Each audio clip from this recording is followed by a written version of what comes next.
It's the Cardinals and the Cubs, and two teams vying for that Central Division championship. Dexter Fowler, a switch hitter, the center fielder, will lead things off, followed by the power-hitting first baseman Anthony Rizzo with 15 homers. Might be the Rookie of the Year, Chris Bryant, the third baseman, batting third. Miguel Montero will bat cleanup. Then Chris Coghlan, Starlin Castro. Mike Baxter gets the start in right field. The pitcher batting eighth, that's Jake Arrieta. And the second baseman, a rookie, Addison Russell, and he'll bat ninth. That nine will face tonight's starter for St. Louis, making his 15th start of this 2015 campaign, and that's John Lackey. 6-4 record for Lackey, but what I like about his performance is the last two outings. He really had a rough time in Colorado. That came on the 8th of June, but his last two starts, he has rebounded. 8 solid innings against Minnesota, 7 solid innings against the Phillies. Dexter Fowler is hitting .238. He's popped 8 home runs this year. He's driven in 22. The Chicago Cubs at 39-32, 8.5 games out of first place of the Central Division. First pitch by John Lackey is taken for a strike, and we're underway, which should be an entertaining weekend of baseball.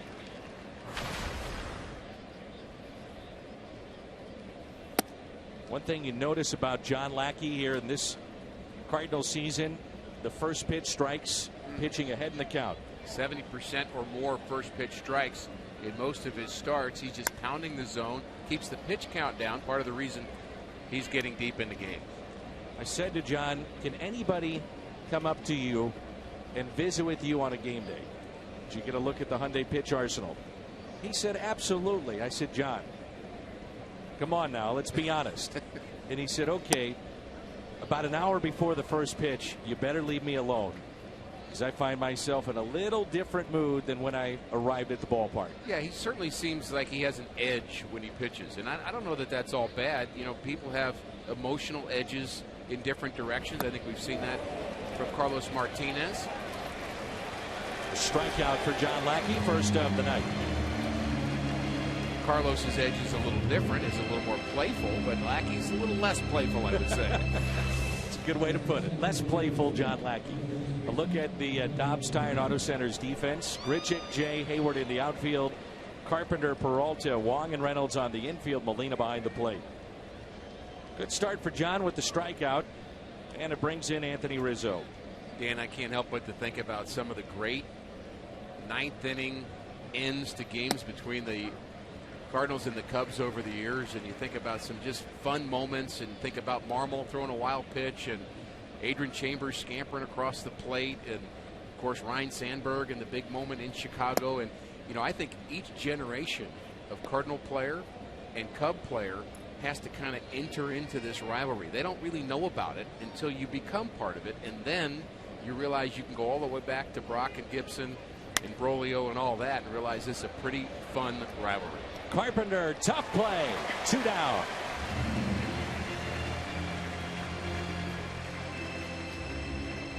Aerial coverage provided by DirecTV. If you call yourself a sports fan, you've got to have DirecTV. Call 1-800-DirecTV. I thought we had T. West on top of the arch or something with that shot. Pretty nice. You never know. He might be up there. The guy gets every shot that are the toughest shots in sports. Here's Chris Bryant, already with 10 home runs, 42 RBIs. You know the story by now. Did not begin the season with the Chicago Cubs. He was with the minor league affiliate in Iowa, as they did not want to start his clock and essentially get themselves another year before he hits free agency. Wasn't a ton of games really he sat out, but just enough to benefit the Cubs as an organization. I know Joe Madden was happy to have him because he saw what he did in spring training. He was really the star of spring training for both leagues. And the 1-1 is hit out of play. You wonder how that decision, though, will be viewed if the Chicago Cubs miss the playoffs, let's say, by a game or two. Could he have made that difference? Was their record 5-3 without him? Don't really think that would hold much water. I think they already kind of got off to a good start. They have plenty of other young talented players too. I just think his was an economic reason, which I think everybody was ready for, and I'm sure he didn't like it because it cost him dollars, but the way it works. First season for Joe Madden, the former Tampa Bay skipper.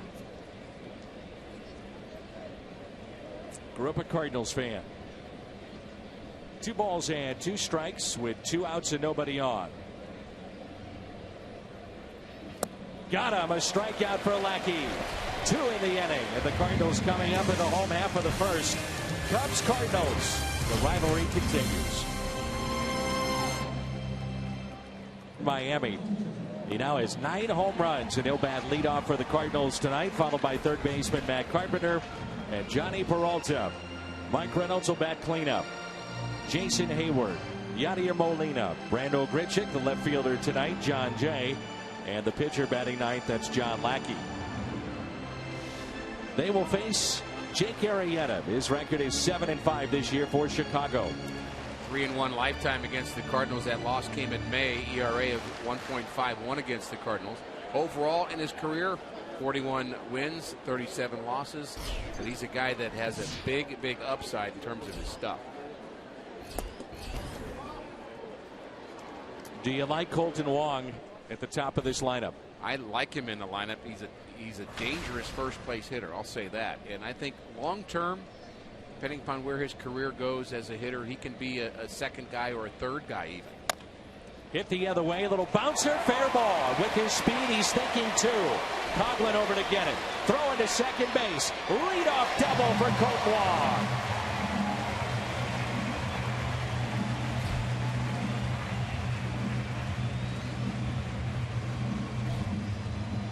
What gives you a little bit of pause thinking about Colton Wong in that leadoff spot is the number of runs he's driven in this year.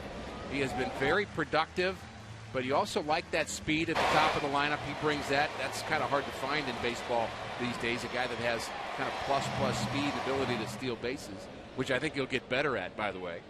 But if I were to ask you, Dan, what 2 Cardinals, or ask any Cardinal fan, what 2 Redbirds are tied for the second most RBIs on this team, I think a lot of people would have a hard time coming up with maybe both the answers. Matt Carpenter and Colton Wong. Both with 34. And now it's Carpenter.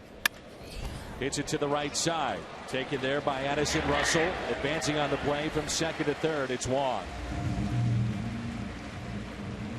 A look at the Chicago Cubs defense. Chris Coughlin in left. Dexter Fowler in center field. Mike Baxter is in right.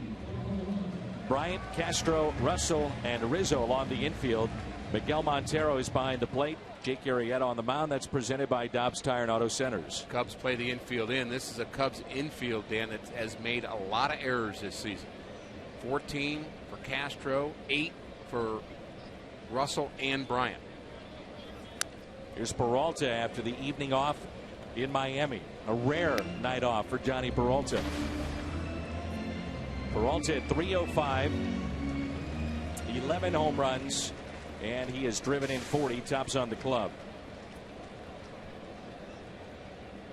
Outfield is fairly shallow, especially in center and in right for Peralta. And pitch inside at 95 miles an hour. Throws a hard cutter, about 91. That's hard for a cutter. Also has a curveball. There's his pitch arsenal, brought to you by Hyundai. The 1-1. Ground ball to short, play at the plate. He is out. The tag applied by Montero. Castro delivered a strike. As Wong was off with contact, took a chance. And by playing the infield in, it pays off early on for Chicago. Cardinals trying to force an error there. I think that was a little ambitious to think that Wong could score on this, especially as close to home plate as Castro is. It's not a hard throw, not a hard tag. And with the infield in, I would say most of the time you're going to have to make sure that ball gets through the infield before you go. The Cardinals have run into a lot of outs this year on the base paths. It hasn't been a strength of theirs. The positive side of it is that they've been aggressive, trying to force errors, but the error doesn't happen, you hurt yourself. Here's Mark Reynolds. As a matter of fact, the Cardinals have run into the most outs in baseball on the bases.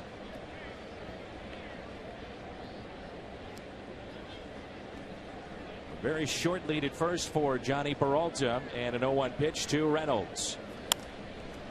In the air out to right field. Mike Baxter under it. And Jake Arrieta escapes an early jam. Lackey back to work when we come back. In St. Louis. MLB.tv. If you're traveling and want to watch the Cardinals, see them anywhere on your mobile devices, just visit MLB.tv. Miguel Montero, the former Arizona Diamondback backstop, will lead it off, followed by Chris Coghlan and Starlin Castro. First pitch is a strike, and we're underway here at the top of the second. Montero is saying, okay, make sure and give that to my guy too.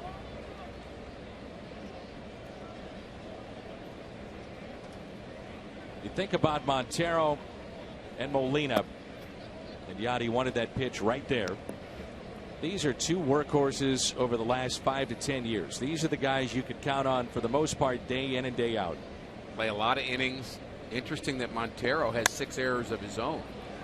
Talked about this defense for Chicago being a little bit below par, but his 6 errors surprises me.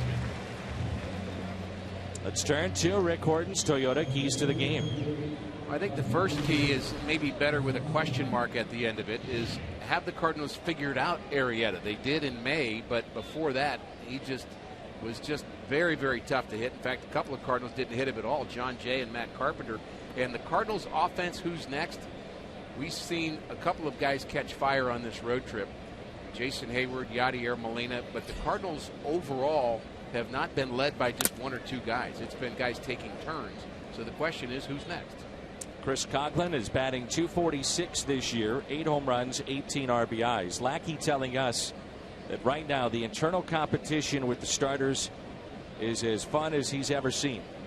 And the teams that he's been a part of, he said he equates it to like you're running in a competition and you're passing the baton. You don't want to be the person that drops it.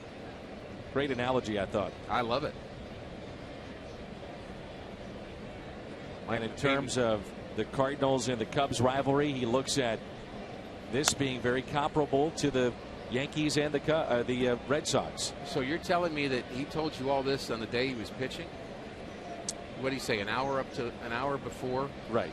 You could talk to him an hour before. Fans ask me all the time, and I say it's just about that time with you. I've got to leave you alone about an hour before a broadcast. Just kind of let you get into your little zone that you get into. The reality, Rick, it's for you, it's every minute of my life. But I'm forced to sit here with you. No, I don't mean that. I love being here with you. Well, you get your game face on. We should do the Bob Knight game face. What is a game face? This. Different for different people is what it is. Exactly. We were joking about Carlos Martinez. His game face is really a swagger. Good way to put it. Confidence. And Lackey's game face reminds me of Danny Cox from years ago. Agreed, yeah. This is my game. Get out of my way. We'll talk later. Politely. But get out of my way. 3-2 pitch, fouled back. I get a kick out of watching John Lackey and his interaction with the umpires. And he said, now I'm older than a lot of them. And he said, sometimes it works for me, sometimes it doesn't. Right. And I don't even realize half the time that I'm upset about a call or showing my disapproval with certain aspects of a hitter or the umpire. It's just the way I am. This deal has turned out to be a remarkable steal for the St. Louis Cardinals. Any way you want to look at it. Absolutely. 1-out walk. I mean, you look in terms of production. John Lackey is producing at the major league level. Joe Kelly's in the minor leagues now. If you didn't know that, sent down to Pawtucket, the AAA affiliate of the Red Sox this past week.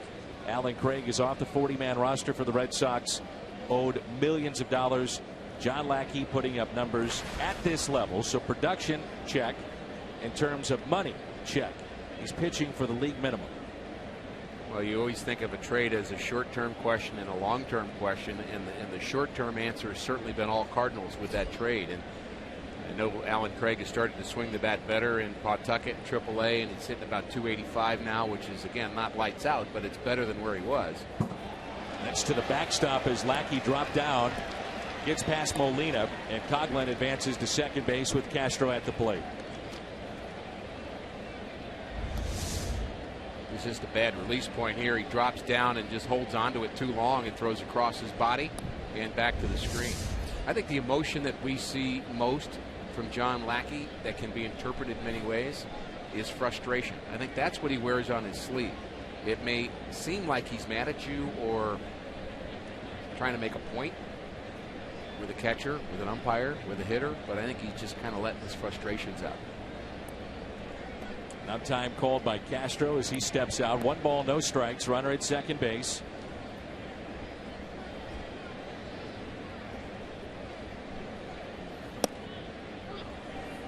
1-1 the count. Castro is hitting .261. 5 home runs. He's driven in 35.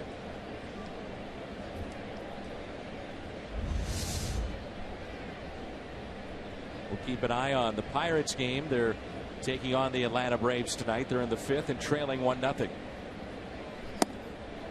1-2 the count. I know it's early. There's a long ways to go in this major league season. We're not even at the All-Star break. But if you're the Cubs, 8.5 games out, head-to-head matchups with the Cardinals, these are important games. No question about it. You want to prove that you belong in this conversation, in this race. Probably more so for the Cubs right now than for the Cardinals in this particular series. But you know, Mike Matheny was very clear before the game, and he gets very agitated when people start asking about where you are in the standings, etc. And he just doesn't really want to even go there. He just wants to say, look, I can't let my players think that. We're working together as a team right now, and I don't want to start thinking about numbers and projections and all that. It'll just throw us off. And I get that. 2-2, got him to reach. And the play is made by Peralta. You wonder, as slowly hit as that was, should Coghlan be at third base?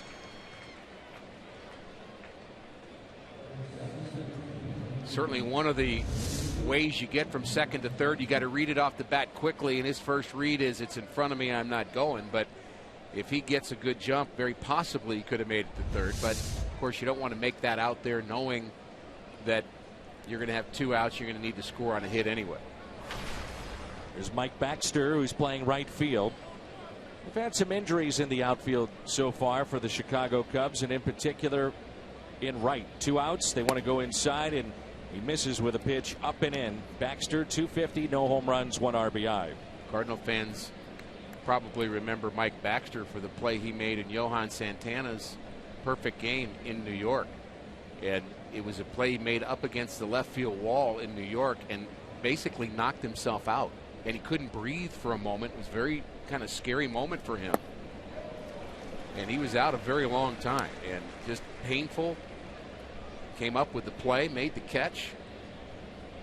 Santana, of course, wasn't the same after that either. Baxter grew up a Mets fan too, from that area, and preserved a historic night at Citi Field. 1 ball, 1 strike.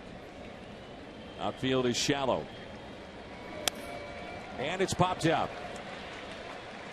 This will be Johnny Peralta. Cubs go 0 for 2 with the man in scoring position. We're midway through 2. No score. And they've got it being shown on Busch Stadium 2 infield just outside Ballpark Village. And it's 1-0. United States scoring in the 50th minute. They just showed that here on the big screen inside the ballpark. Place went nuts, and the #1 ratings for the World Cup soccer games are right here in St. Louis. Most important game other than Cardinals baseball that we've seen in the last week, except for the College World Series final, Dan, which I know you were really excited about. Riveted. Go ahead and just say it. I'll stand back and let you revel in all the glory of winning a national title. Much more fun when you say it. The Virginia Cavaliers Is it the first ACC team since 1955? Wake Forest, yes. On a hop to first, and Rizzo puts it away, and Hayward is the first out in the home half of the second. Frankly, if it was Wyoming and Nevada playing in it, there was something about the emotion of watching those young kids play baseball that is just refreshing. And the big league level, it's guys are certainly have their emotion, but they're playing 162 of these games, and it's professional. But when you watch a college kid get excited about a moment like that and realize that that's a lifetime memory for them, it really is pretty special. Here's Yadier Molina. And Vanderbilt had taken game one of a 3-game series between the two, and then Virginia came back and won the next two. Molina this year is hitting .293. 2 balls, no strikes. Randall Grichuk is on deck. Great crowds expected all weekend long. Well over 40,000 for all 3 ball games. The 2-0 pitch. The fly ball lifted down the right field line, and Rizzo gives chase, and it's out of play. Dan, we were talking about how Molina and Hayward have kind of carried the offense for the short term. Both of them very good on the road trip. It's just fun for me to watch this Cardinal team produce night after night when they don't have a top 10 hitter. They don't have a top 10 guy in home runs, RBIs. This is not kind of a big wow season for anybody offensively, but they're winning 2/3 of their games. I mean, just an incredible pace. They pitch. And they pitch. That's part of it. Cardinals are first in team ERA in the National League at 2.67. As a matter of fact, if you look at the top 8 teams in all of Major League Baseball at ERA, you're talking about potential playoff teams and teams that are leading their respective divisions, like the Cardinals. Pittsburgh in second place of the Central, but their team ERA is 2.92. Tampa Bay is off to a good start. The Dodgers, the Cubs, Oakland, Kansas City, and the Mets. Those are the top 8 teams in Major League Baseball in team ERA, and the majority of them are, if the season stopped right now, playoff bound. 2-2. So what does it tell you? Pitching is the name of the game. But to give the offense a little bit of credit too, I think there's something to be said about an offense that scores just enough runs to win a game. Or scores late, and this team does that. Exactly. And if you've got an offense that pads their numbers and wins a lot of 15-2 games, and at the end of it, loses 3-2, I'd take the team that scores late and wins close games, and that's what this team's been doing. Inside to Molina. 3 balls and 2 strikes. This begins a 6-game road trip for the Chicago Cubs. 3 here with the Cardinals, and then they'll get the New York Mets. 3 at Citi Field. They just wrapped up a brief 4-game homestand. That's taken low and outside, and a leadoff walk for Yadier Molina.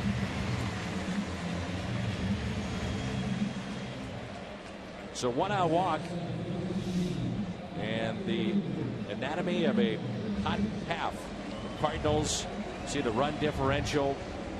So like you mentioned, Ricky, they're 19th in runs per game, but the team ERA, the starters ERA, the bullpen ERA, terrific. Right. So the runs per game, again, the other reality of that is I think embedded in that stat is their ability to score enough runs to win.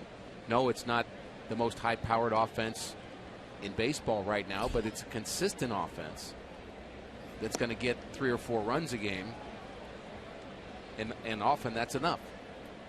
They're not going to get 10 very often. Randall Grichuk is seeing the bulk of the playing time with Matt Holliday out.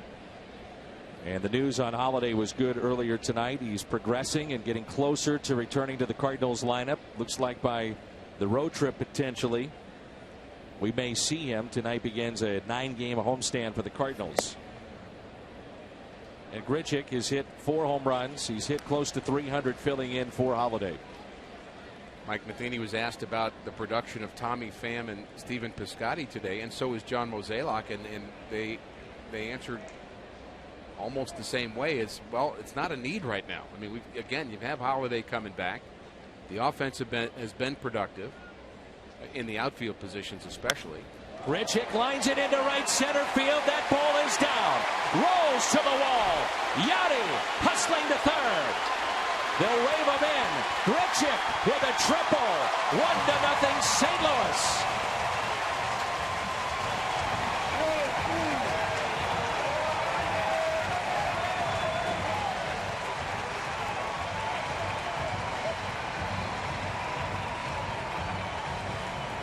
I've got to say it again, Dan. He's the most exciting Cardinal player right now to me. With all the things he can do, and speed is part of it, and so is power. Plugs the right center field gap. This is triple number 5 for Randal Grichuk. Only Ben Revere with more triples in the National League. Molina knew when that ball was in the gap he was going to have to score, because that was going to be a Grichuk triple, so he better get moving. And he was. Now the infield end. Here's John Jay with the pitcher Lackey on deck. Mentioned it earlier in the game, but just how shallow the outfield plays of the Chicago Cubs, and that played into the reason that Jose Oquendo could send Yadier Molina all the way from first. Reminded me of the way a ball used to get through the gap when there was AstroTurf. That happened a lot, which I think, by the way, is a part of the reason offense is down a little bit in baseball. There were a lot of balls hitting the gap that would scoot between outfielders, and even balls that would kind of scoot through the infield quickly with the old AstroTurf fields. I hadn't thought about that, but it does make sense. 1-1 the count here on Jay.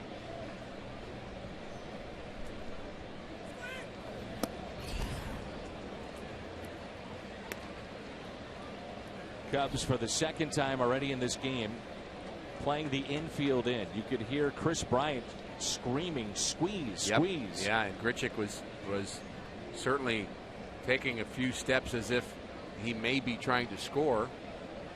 You know, there are times the Cardinals have done the safety squeeze where you get the bunt down and you just get a good jump off a third and you score. It's not a squeeze in the sense of a suicide squeeze.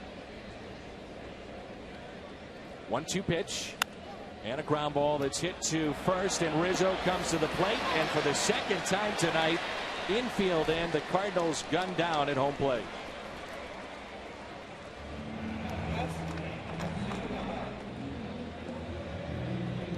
Well, that stat will swell for Cardinals getting thrown out on bases, but they force Rizzo to make the throw. Again, a pretty simple catch and throw to get Grichuk at the plate.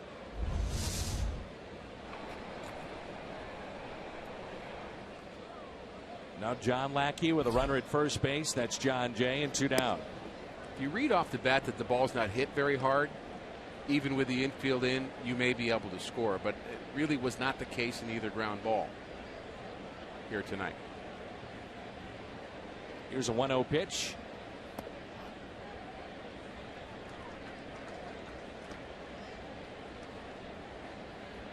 But you also look at the fact that the next batter is the pitcher, John Lackey, and maybe you say, okay, the chance may be 10%, but still may be our best way to score in this inning. The 2-0. Now 3-0. Didn't know they were going to pitch around Lackey, though. 3-0. You never know, right? Grichuk, as Ricky mentioned, his 5th triple this season. Borges and Adams both led the Cardinals last year with 5 triples. And Lackey draws the walk. Second walk issued by Jake Arrieta.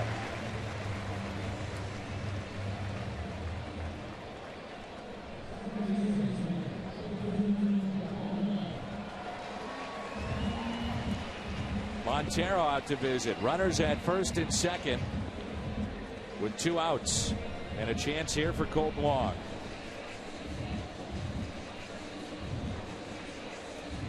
I always find pitch counts interesting in how you want to view them. And if you're the Cubs and you're looking at 30 pitches so far, these have been stressful for Jake Arrieta because he dealt with Wong in a leadoff double. So a man in scoring position, infield in a couple of times. High stress. High stress plus a issue with his release point because he has a couple of walks in this game. So the walk to Molina with 1 out kind of did the same thing, got him out of the stretch early, and and realize he's got to go to pitching and be careful. And then Grichuk lining that ball in the right center field gap. And there's clearly stress going on for Arrieta right here. They're going to have a major conference on the mound. Everybody's invited. Chris Bosio is the pitching coach for the Chicago Cubs.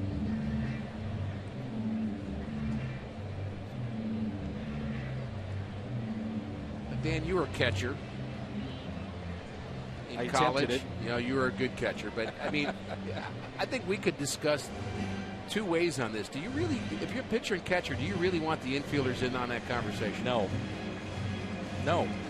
I mean, if you're, I know for sure the pitcher doesn't. I don't think he does either, for the most part. Now, if you're talking strategy about maybe a bunt and how you're going to play somebody and changing signs, but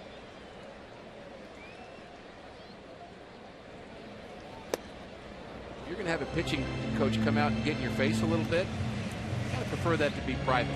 Well, you know, you're dealing with a veteran like Arrieta. This isn't a young guy. This is a guy that's been around. He understands he's struggling to find the release point. If Bosio goes out there, if I'm Arrieta, I want to hear something of, hey, I'm seeing this or that. I mean, I don't need to be pumped up in the middle of a Cubs-Cardinals rivalry and 45,000 people here to be told you need to stop walking guys. So the pinch hitter is getting ready to pinch hit below in the Cardinals cage. Do the pitchers go down there and stand around and help him? Point taken. Here's a 1-2 pitch. And a strikeout of Wong. Well, we knew that visit was the right thing, though. Needing work. Who's sending out the minutes? They actually will open up the roof. Retractable roof over there. You didn't know that, did you? I really didn't know that. I haven't dealt with that yet. I've been over there when it's been, let's say, 65, 70 degrees, and they open it up. It's awesome.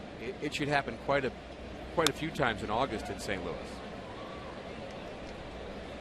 Richard, as you know, I like to call you Richard, even though your name is Rick. But that's your way to have a little fun with you. Pull me back. Yes. Too. Come back. You're chastising me. It'll be 105 here in August. And that's okay. The pitcher batting 8th. The 1-2 pitch to Arrieta is popped foul and out of play.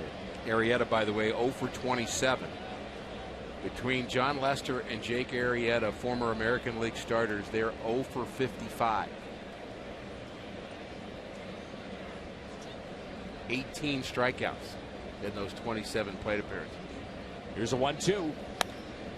And it's popped out on the infield. Pretty good swing for a guy that's 0 for 27. Usually that kind of swing, you walk into one, don't you? Occasionally. Reynolds puts it away for the out. Here's Addison Russell, who was homered against the Cardinals, the series at Busch Stadium earlier this year. 5 this season. He's driven in 21, batting .250. They love his defense. A natural shortstop that is converted to second base flawlessly. Ground ball, base hit. I mean, he swung the bat really well against the Cardinals earlier this year. He sure did, and he impressed me. He had a lot of gappers, too. He was hitting the ball with some pop and power, and has shown even just the way he approaches the at-bat and approaches the ball from a fielding position. You can see this guy's a big-time talent. Now Dexter Fowler, who struck out on a check swing back in the first inning to start our night.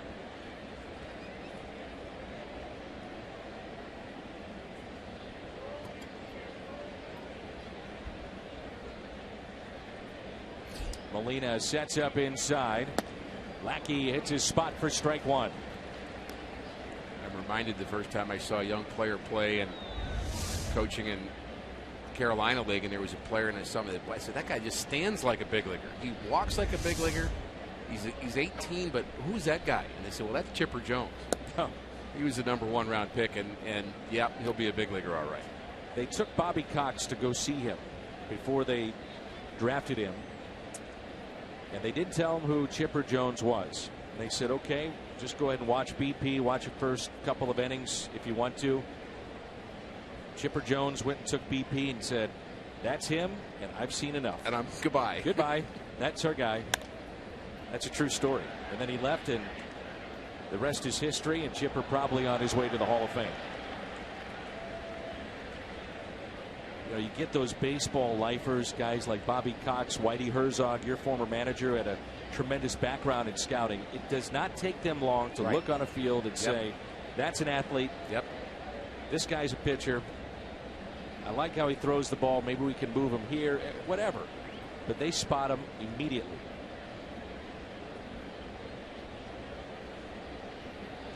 One and two the count on Dexter Fowler with one out here at the top of the third.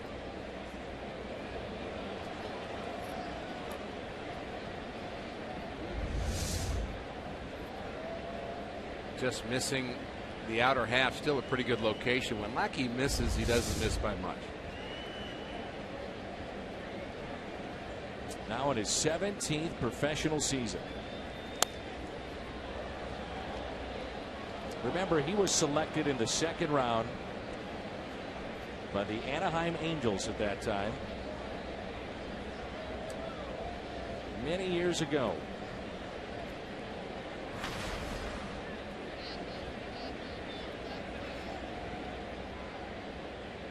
Last year, after he was acquired from Boston, Lackey made 10 regular season starts for the club. 7 of those 10 were quality starts. I began the season at spring training. We were doing one of his games, and I posed the question. I think it's logical. What's left in the tank with a guy that has a lot of mileage on that arm and shoulder and body? He's thrown nearly 2,500 innings, regular season and playoffs since 2003. That's 4th most among active pitchers. And I think we've had a pretty good answer here in the first half. He's throwing the ball well. 3-2 pitch. Runner doesn't go, and a strikeout of Fowler.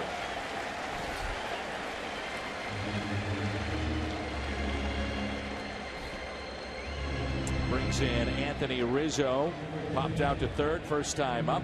A T-Mobile game changer, and on the road, big numbers for the Cubs first baseman. Yeah, not just average wise, but also home runs. He has 11 home runs, 31 RBIs on the road, and you would think over the course of a season playing in the friendly confines that may kind of even out a little bit more than we've seen so far. Get some days where the wind's blowing out in Chicago. He may pad those home numbers before it's over. You always hear it in baseball as the weather heats up, the hitters will heat up, it seems like. It's definitely true, it seems like, as Rizzo does get hit by pitches quite often. But you see that a lot at Wrigley Field because of what you're talking about.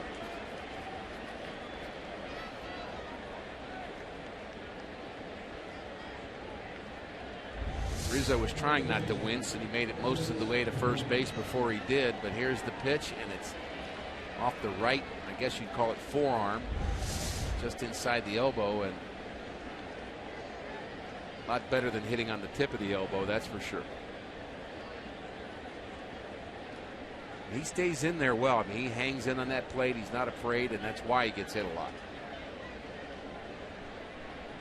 So runners at first and second. Here's Chris Bryant.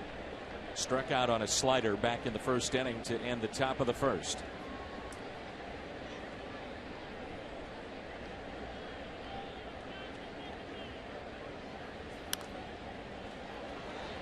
You're talking about how much Lackey had left in his tank and how long he could pitch. I think from a player that has been around a long time like Lackey, you probably get an answer that it has much to do with the fire in his belly as it does with the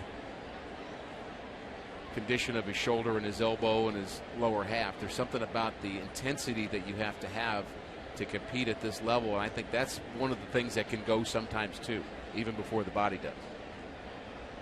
0-1 pitch. Instead, Lackey steps off.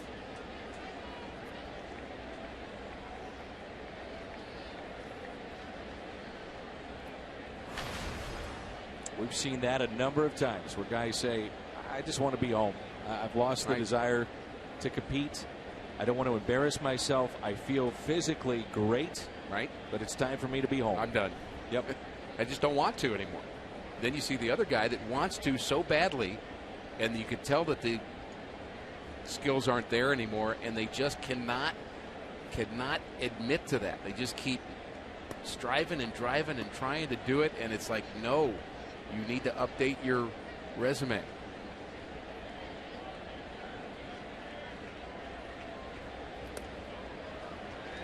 Oh, 2.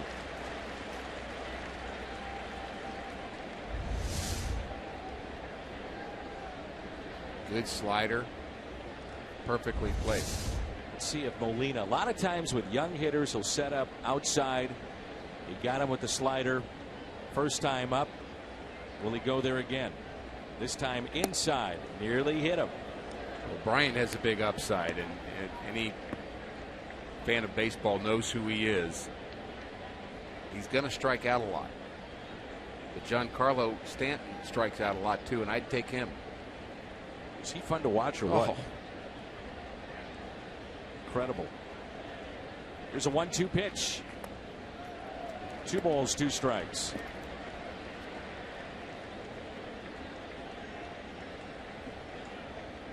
In watching Stanton the last 3 nights, I haven't seen a ball jump off a bat like that since Mark McGwire. He was hitting the ball that hard, not just the home runs, but a single. He had a double one night. It was incredible. The 2-2 pitch.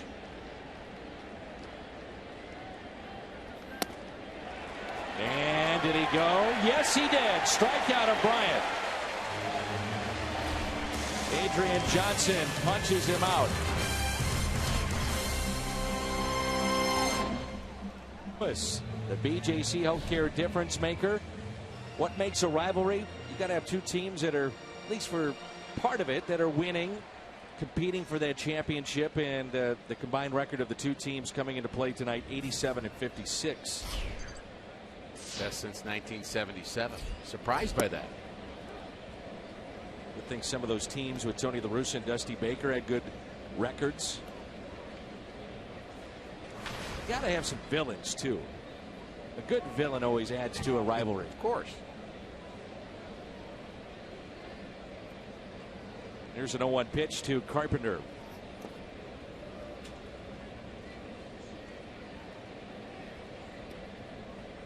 Tony La Russa from the other side, the other perspective, the ultimate villain.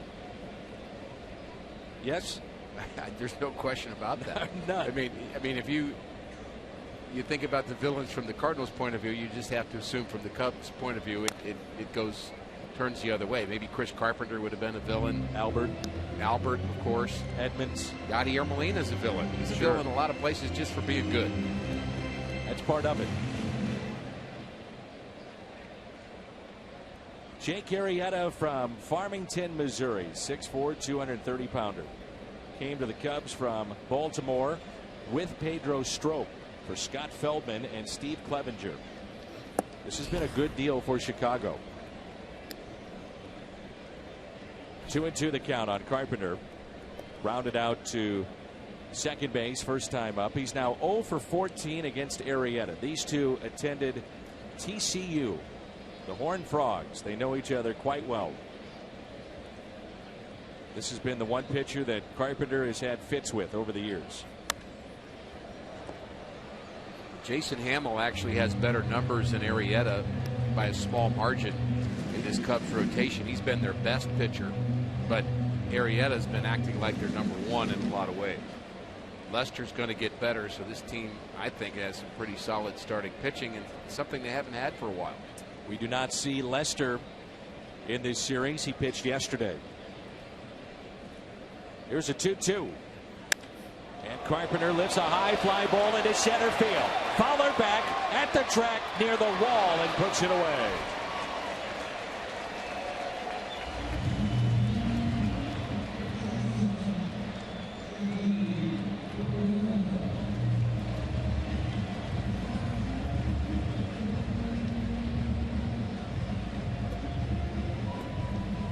Matt Carpenter is 0 for 2. Johnny Peralta came up with 1 out. A runner at third. That was Colt Wong back in the first inning and grounded to short with the infield in. Play at the plate. Wong tagged out. Threat was through. backs away from a breaking ball, and it's 1-0. Kind of spinning his breaking ball here tonight. Arrieta hasn't been sharp with it. He's leaving it kind of high into the arm side of the plate, and just be careful about not hanging one of those. There are times where your break's not right. You say, well, I'll just overthrow this a little bit. Then it spins out of your hand, and it just kind of spins right down the middle, and you have to rub up a new one. Here's a 1-1. Sometimes it takes a while for a pitcher to develop, or any player. For instance, Arrieta was given 69 starts by Baltimore, then shipped to Chicago. And last year with the Cubs, at the age of 28, came into his own. He struck out nearly 30% of the batters that he faced. The 1-2. Put in play by Peralta. Chris Bryant. 2 down.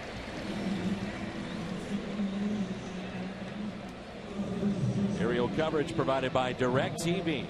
You call yourself a sports fan, you got to get DirecTV. Call 1-800-DirecTV. And at times last year, Arrieta was just unhittable.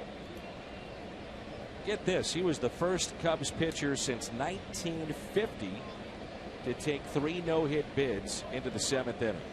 3 of them. He's averaging over a strikeout an inning this year. In fact, the Cubs pitchers strike out a lot of batters, and their hitters strike out a lot. So you go to a Cubs game, you're going to see some strikeouts both ways. It was a real issue for their offense a year ago.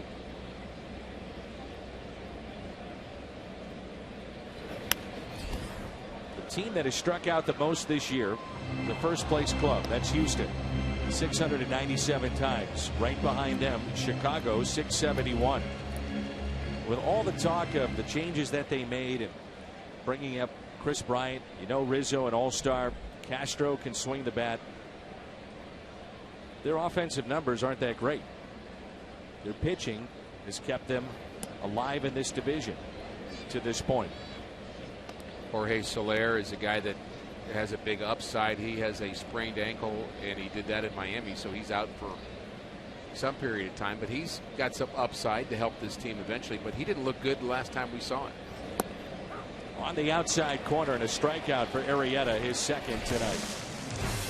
The Cardinals picked up a run in the 2nd inning, the lone run so far tonight. The 4th. What a great deal on Cardinals tickets. Fill up at Phillips 66, 8 gallons or more, now until September 24th. Receive up to 50% off a pair of tickets to a Cardinals home game. For more information, visit cardinals.com/Phillips66.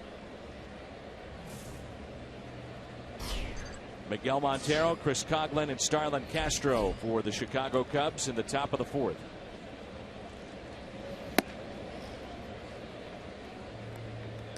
This is not a shift put on here for Montero, but you look at Colton Wong, he's a good 10 to 15 feet on the outfield grass. 1-1 the count. Montero fly to left, first time up. I think part of that has to do with judging the speed of Montero. Can I throw him out from that deeper position? Off the line at third is Matt Carpenter.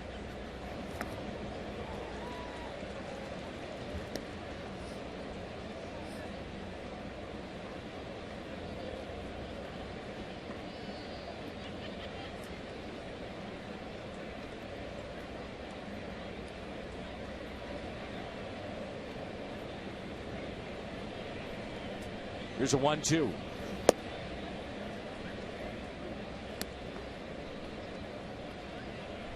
Lackey has walked 1. He has struck out 4. The Cubs tonight 0 for 3 with runners in scoring position.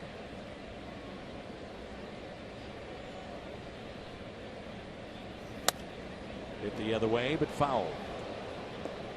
Dan, just want to pass on some news. We had a very special visitor a year ago who passed away this week.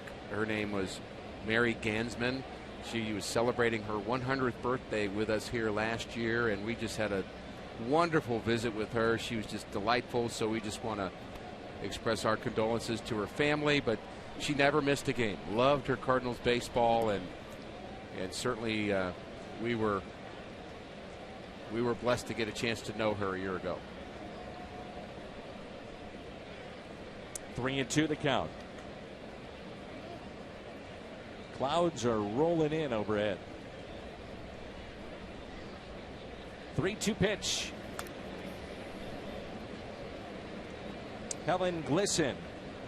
Met her on the cruise. 94 years young today. Happy birthday to Helen. She was on the Cardinals cruise, and let me tell you, Rick, she ran the show. Did she? She did. She was dancing. Good for her. Gambling.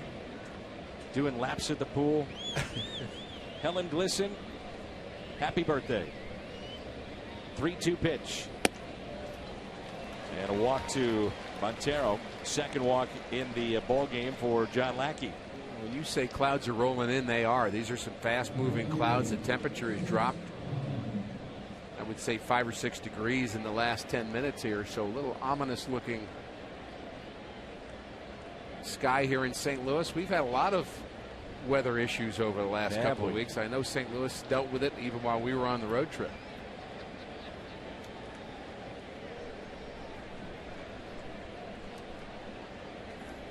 Coughlin walked, advanced on a wild pitch, then left stranded back in the second inning. Outfield is straight away. Lackey checks on Montero.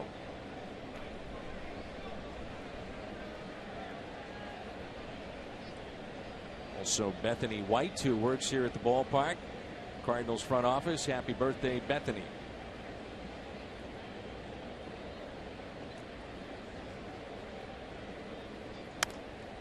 Popped up left side, and there is Carpenter right on the line and puts it away for the first out.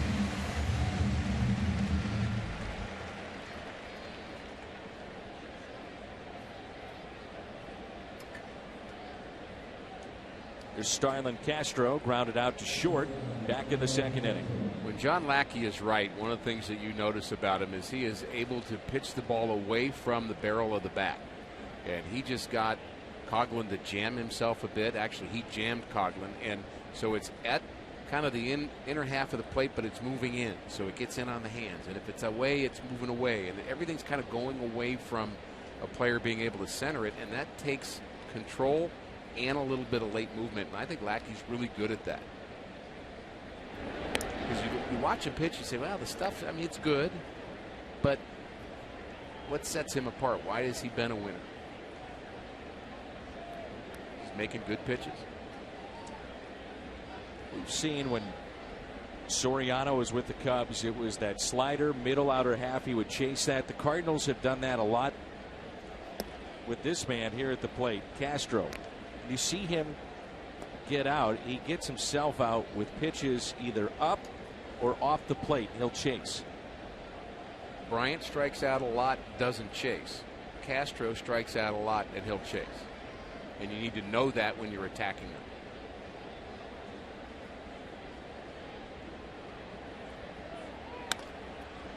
Good job on the hit and run, and a base hit into right center field. Montero to third base. The hit and run to perfection by Starlin Castro. Perfectly executed. The Cardinals have to decide who's going to cover if Montero takes off. They pick the second baseman, Wong. And Castro picks, hit the ball to the right side. And that's when a hit and run works. Now Mike Baxter popped out to short first time up. Crowd still filing in on this Friday night. It is packed here at Busch Stadium. Carpenter well off the line at third base. Reynolds holding, and the pitch is a base hit into right field, and this game is tied at 1. Mike Baxter with his second RBI drives in Montero, and it's a 1-1 game.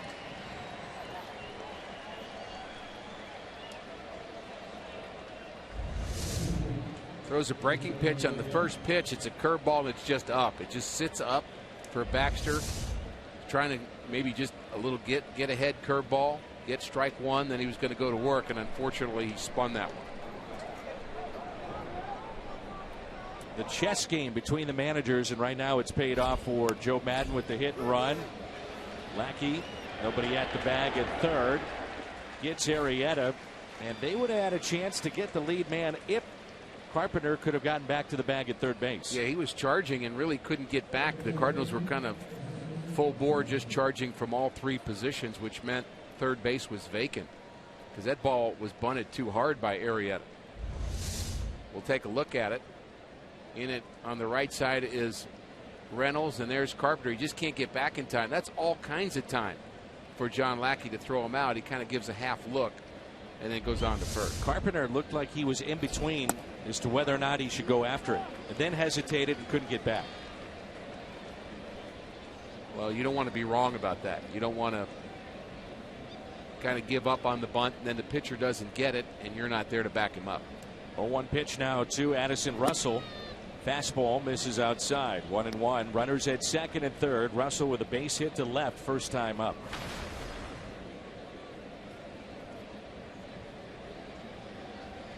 Cubs with 3 hits in the game and 2 coming here in the top of the fourth. And the 1-1. 1 ball and 2 strikes.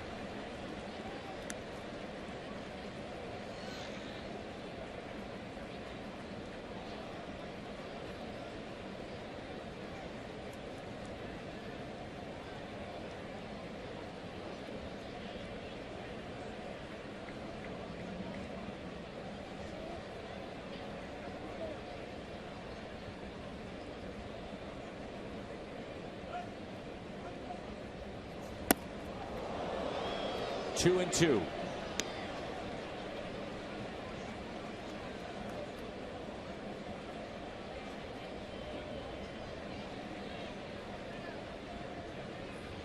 Chris Maloney in charge of setting the outfield defense for the Cardinals. Jose Oquendo sets the infield defense.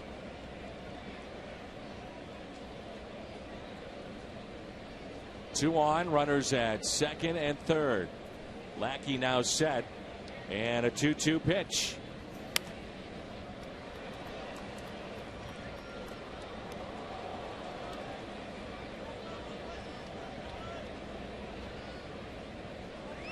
There's something about the demeanor of Russell. I just love watching him, even looking at him facially. He's not overly agitated, but he's focused.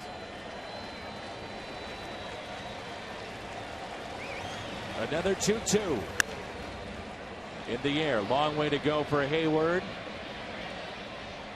Out of room.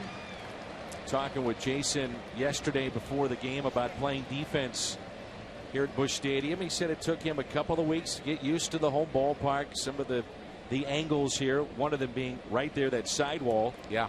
And he said the biggest thing you have to learn, though, is about the padding on the outfield wall. So when you hit those screamers, those doubles, you know, those balls, those line drives, you got to know how to play it. And what a player he is defensively. I've been impressed by the way he glides in the outfield. Good way to put it. He is an easy fast. 3-2.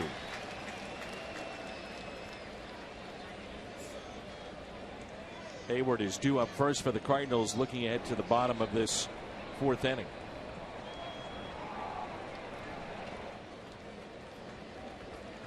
The grind of a major league season. The Cardinals got back around 3 in the morning and back at it here tonight.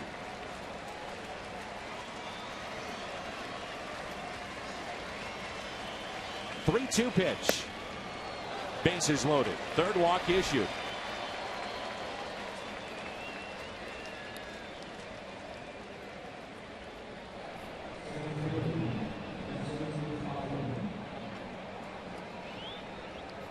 Dexter Fowler.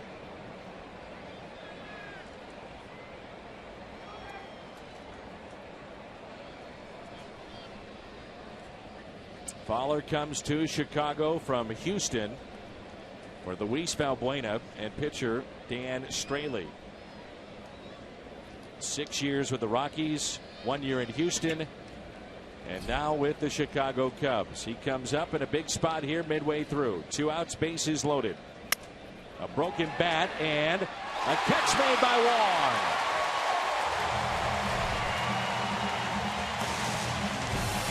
Cubs tie it up. It's 1-1.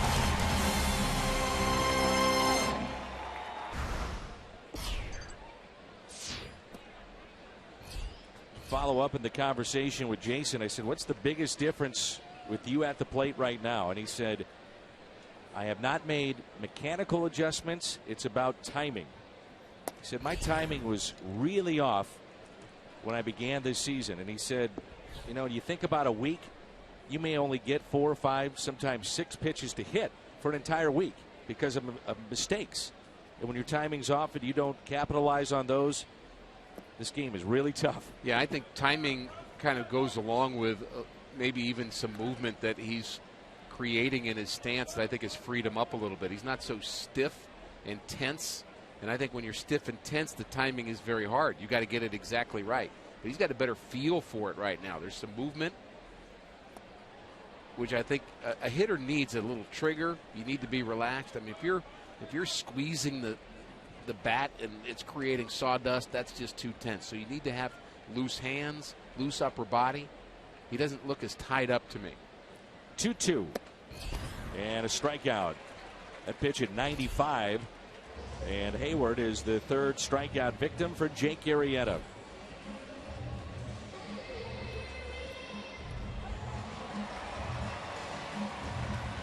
Molina walked and scored on a triple by Randal Grichuk. 5th triple already for the man standing on deck to drive in Molina from first base. They shade him opposite way, and he looks at strike 1. He's still the all-star catcher, if you ask me, and there would have been a time this season where I thought that Yachty was hitting a soft 280, kind of just feeling for his swing, but I don't feel that way about him right now. He's driving the ball much better. Bat speed has increased, average up to 293, and hitting with a little more authority.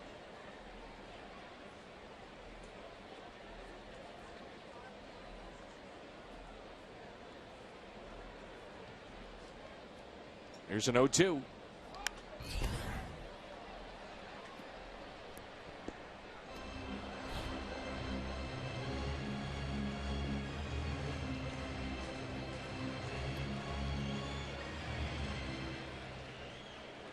Last year, Arrieta against St. Louis, 4 starts, was 1-0. He had 28 strikeouts in 22 1/3 innings. Only 3 earned. He saws off Molina. Arrieta, bare hands, and throws a strike to Anthony Rizzo.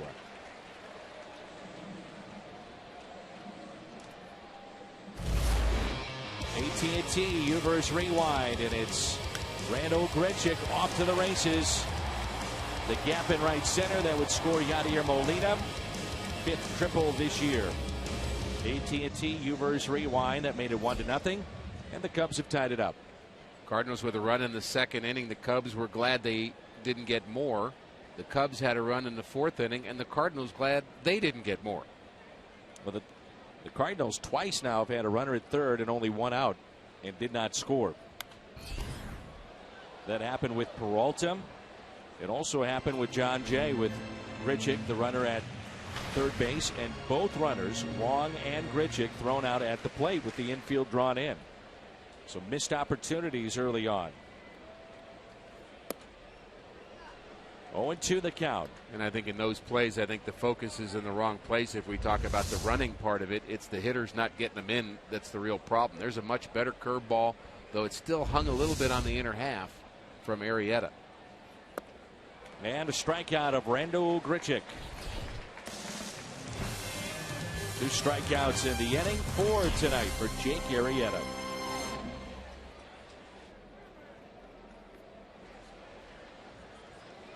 All right, Jim and Hungo, thank you. There's a fly ball lifted out to deep left center field. Randal Grichuk is there.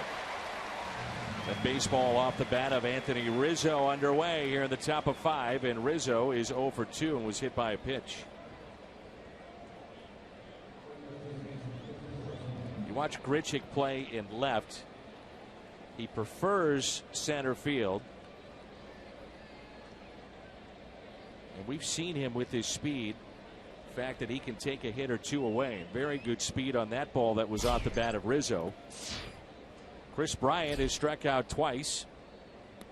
First time on a slider back in the first. Struck out in the third on a check swing with 2 runners on.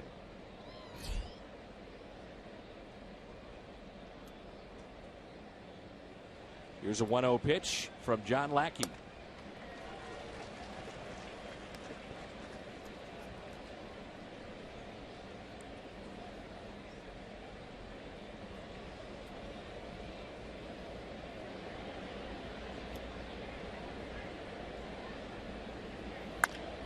Ground ball left side, deep in the hole. Peralta not in time. Lead, rather a 1-out base hit for Chris Bryant.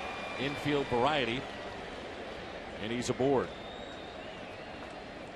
Next time you're looking for great seats, head to StubHub. On StubHub, you can grab Cardinals tickets all season long, even at the last minute, and even if the game is sold out. So get to StubHub today. StubHub, the official fan-to-fan ticket marketplace of the Cardinals.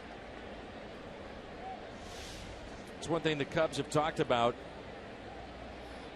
Bryant, being a corner infielder, can run a bit. 6 stolen bases. He beat that one out with his speed, and really a nice play by Johnny Peralta. I don't think there's anything else he could have done with that. The angle he had to come in to get that baseball. You think about Peralta, Dan has only made 3 errors this year. Plays every day for the most part.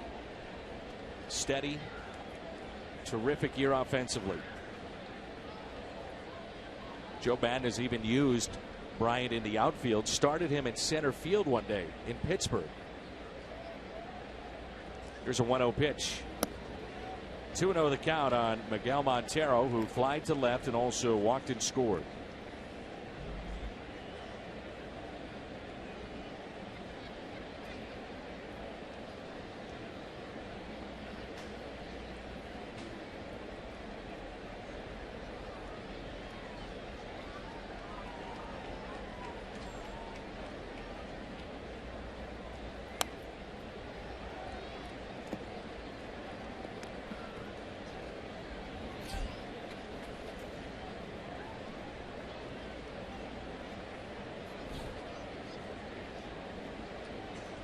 Two and one the count.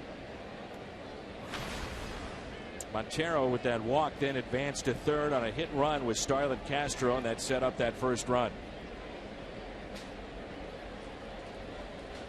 Lackey would love the double play. Here's a 2-1 pitch to Miguel Montero. I thought with 2 and 1 we might see a hit and run there, and you know, kind of once you do it once, Dan, you kind of get a little confidence in the hit and run, don't you? And that's why I brought it up. Yeah, I'm in your brain again. And it would have been a good combination to do that with. I think 3-0, you give Montero a chance to just drive a ball somewhere. 3-1 count. It's in his favor right now. Runner goes, swung on and missed, throw down to second, and off the bag goes Bryant. The tag applied by Peralta. He had that base stolen but slid off the bag, and Peralta applies the tag for out number 2. I don't like the hit and run on a 3-1 count as much. I think sometimes hitters get a little more anxious, and not a bad jump by Bryant, enough to steal the bag for a second. He can't hang on. Throws out the left hand, tries to get the corner of the bag, and oh, just misses it. Needed to have a handle on it. 3-2 pitch. I'm not sure he ever touched the base to begin with. Those bases, I don't know if we talk about it enough. I mean, they just do not give. No. There is no give with the bases in a major league game. The peg is down by about a half foot in the ground and no give. 3-2 the count again on Montero. Think about Willie McGee taking minor league players out, and they'll take them over to first base and talk about everything about first base and the base running kind of thought process there. Then you go out to second base, and I mean, there's all kinds of things about how you cut the base, how you cut the corner, sliding into the base, not sliding past it, part of that. The little things. And a line drive base hit over Colton Wong. That was only the 25th attempt against Yadier Molina to steal a base this year, and he has caught 9. Celebrate the 4th of July at the ballpark and watch the Cardinals take on the Padres Saturday, July 4th. 25,000 fans ages 16 and older receive a one-of-a-kind camouflage print Cardinals jersey courtesy of Ford. Tickets at cardinals.com/promotions. I didn't mention it at the time, but it's another thing that an infielder is taught to do and has to do. Always keep the tag on a runner when there's a play at a base. If Peralta would have missed him and he would have flown by and he would have just kind of not paid attention to it, then he would have missed that opportunity. Coghlan is down.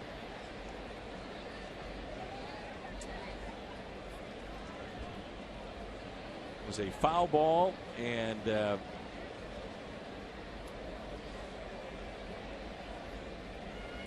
think now he's saying that hurt.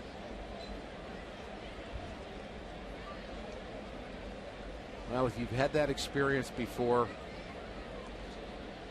you feel his pain.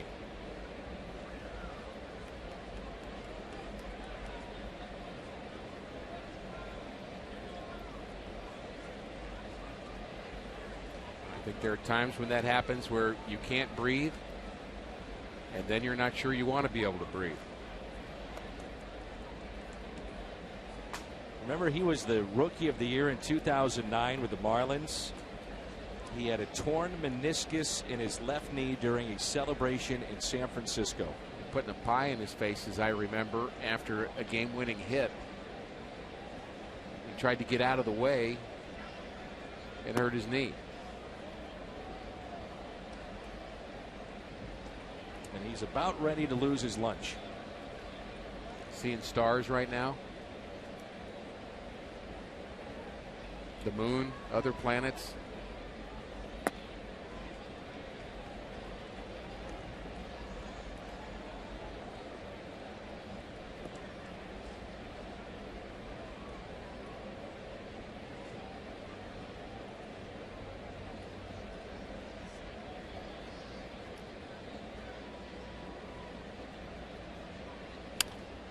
And a ground ball that's pulled foul.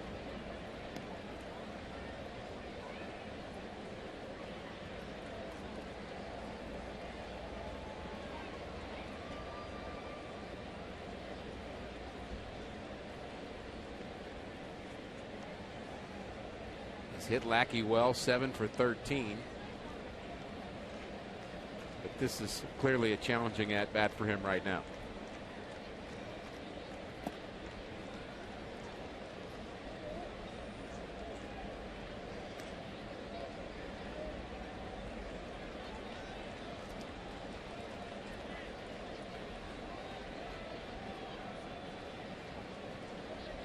Three and two the count with 2 outs. And Montero, the runner at first, will be off with this pitch.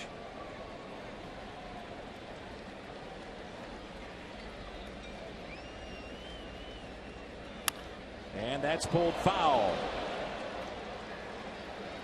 You mentioned the name of Ryne Sandberg earlier. Yes. Talking about the rivalry. He sent in his resignation as the manager of the Phillies today. Pete Mackanin is the interim manager now for the Phillies. That was a team that really struggled when we saw them there, and they just are struggling to get any kind of offense, Dan. It's just kind of hard to watch them, and the way that club has deteriorated over the last 5 years. It will not matter who's that manager. I agree.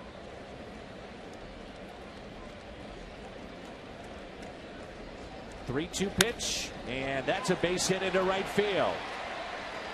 Montero was off with the pitch with 2 outs and a 3-2 count, so he advances to third.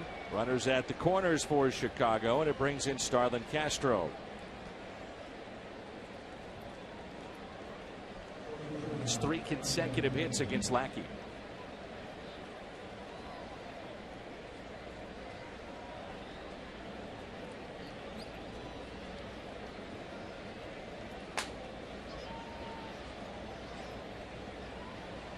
Castro is 1 for 2.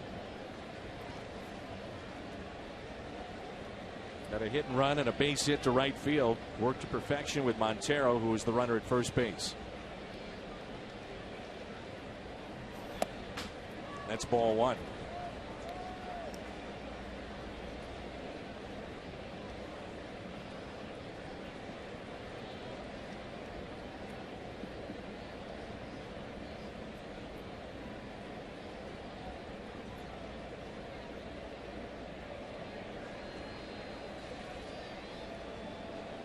Here's a 1-0.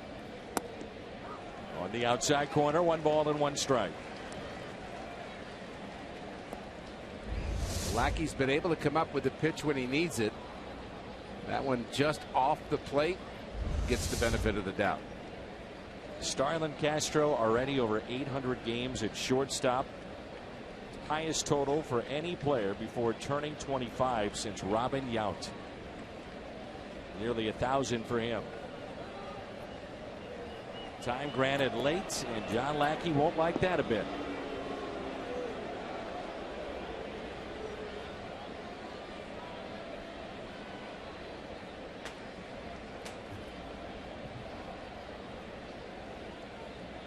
Castro is 5th consecutive opening day roster. Already a 3-time All-Star. The 1-1. A little bit of a quick pitch that time from John Lackey. 1-2 the count. I think the quick pitch is sometimes the reason why the timeout is kind of granted late, or it looks like it's late, because the umpire is trying to grant it when he thinks you're going to throw home and the hitter's asking for it, and there's a lull in the activity, but you can't always get that right. Lackey trying to put him away. The 1-2 pitch. Got him. Strikeout of Castro as he slams his bat. The Cubs stram 2. They have left 8 on here tonight. Here's John Jay. Jay with a foul ball.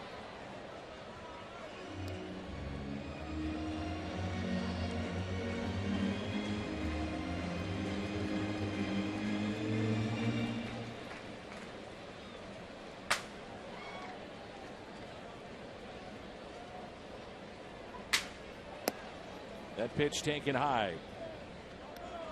Jay in his career has been able to get a lot of inside out hits, Dan, and we talk about that a lot. That's when you're able to keep your hands inside the ball on the pitch on the inner half and just drive it the other way. He does that as well as any Cardinals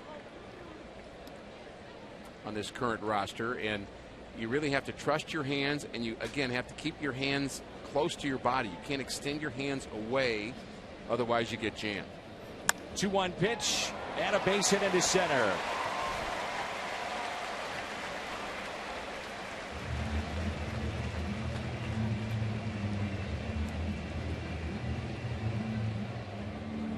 So leadoff hit for John Jay here in the bottom of the 5th inning.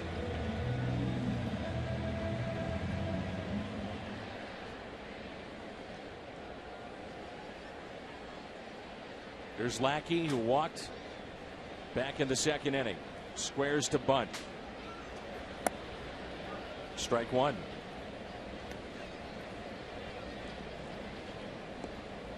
This could be an important at bat for John Lackey to get his job done and get the runner over to second base. You're in a close game. The little things matter. Really getting a successful sacrifice. I'm not even sure you call that a little thing. Fundamentals, hitting cutoff men, throwing to the right bases, getting sacrifice bunts down, taking the extra base. All those things become very important in a close ball game. I think that's one of the fun things about baseball, to dissect those and see the difference between winning and losing.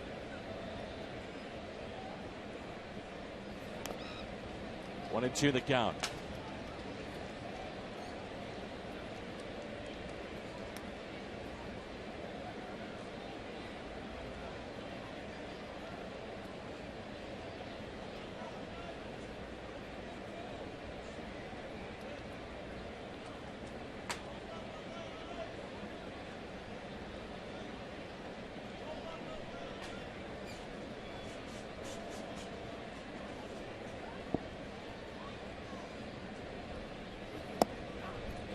looks at a call, third strike. So Lackey not able to advance John Jay.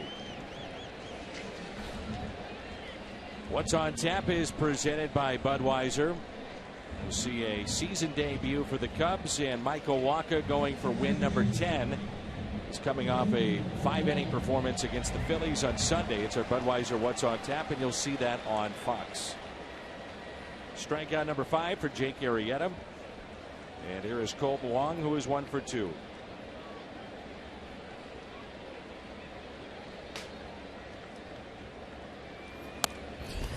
Dan Itchy Jones was one of the legendary coaches in college baseball at Southern Illinois University, and one of his proteges was a guy named Mark Newman, who played there and coached there at SIU. And I played for Mark up in Alaska one summer, and at the end of every game he would take out a little notebook that he kept in his back pocket, and he would go through the 7 or 8 things that happened in the game which made the difference between winning and losing.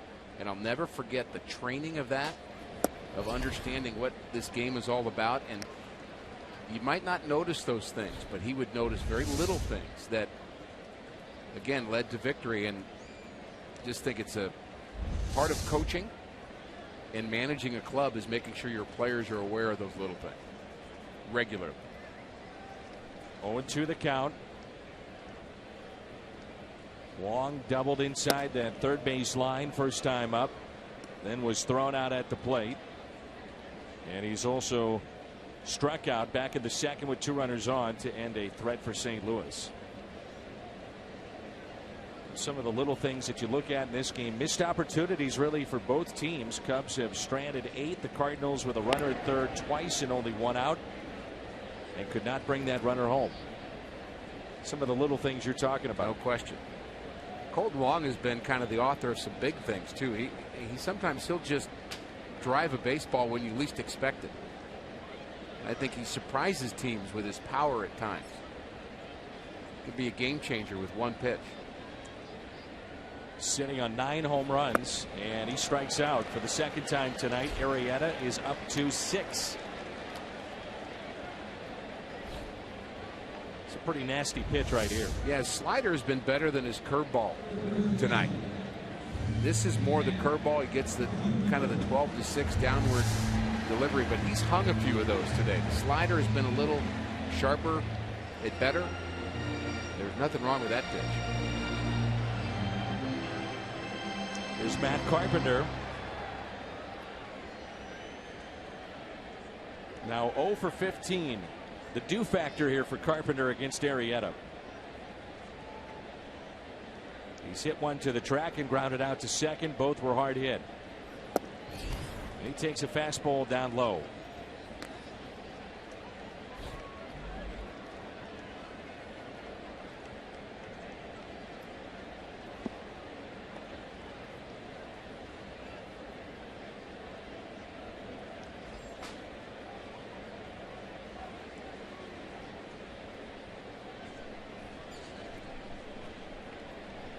Outfield is straight away. 2 balls, no strikes on Matt Carpenter.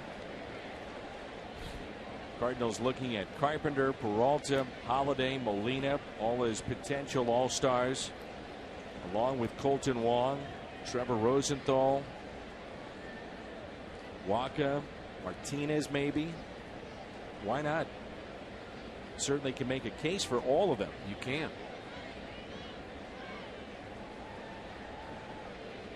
Here's a 2-0 pitch to Matt Carpenter. 3-0.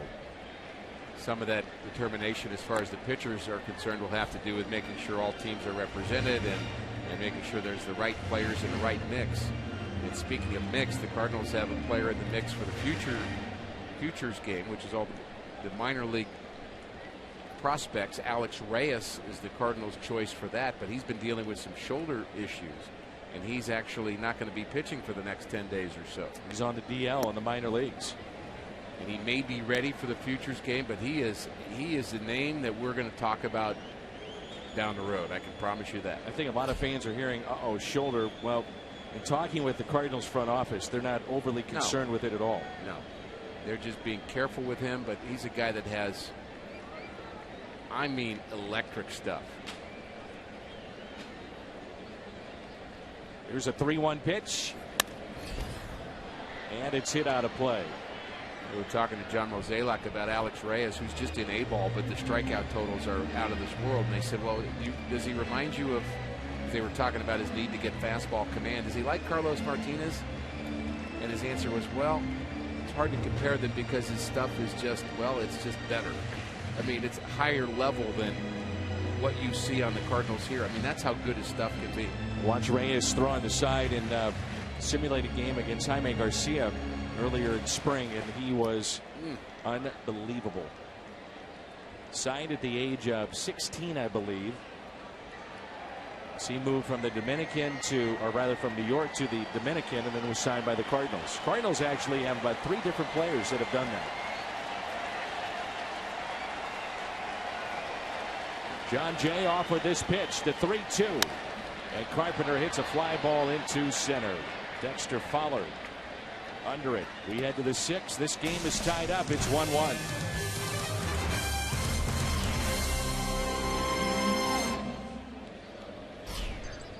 John Lackey pitching into the 6th, a 1-1 game. This is Mike Baxter. Baxter with the lone RBI for Chicago tonight, a single to right to score Montero. That was back in the 4th.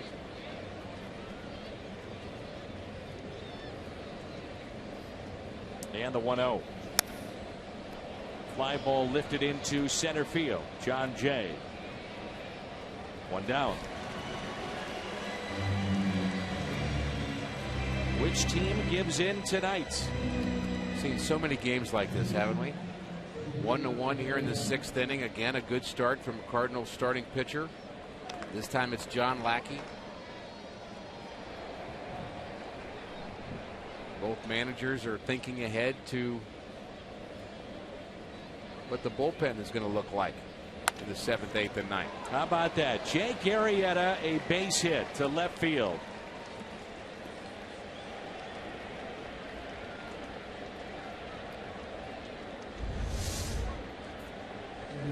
Does not look like a guy who is 0 for 28, does it?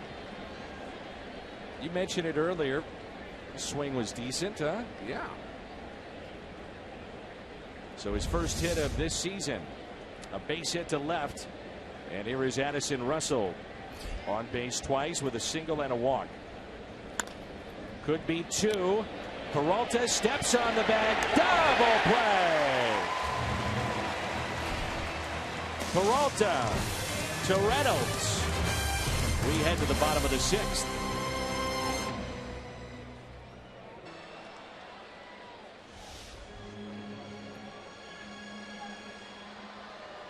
One, bottom of the 6th, rolls in. That little guy is just about done. Looking the wrong way if he's trying to watch the game. Yeah. But he's having a good time with Dad at the ballpark.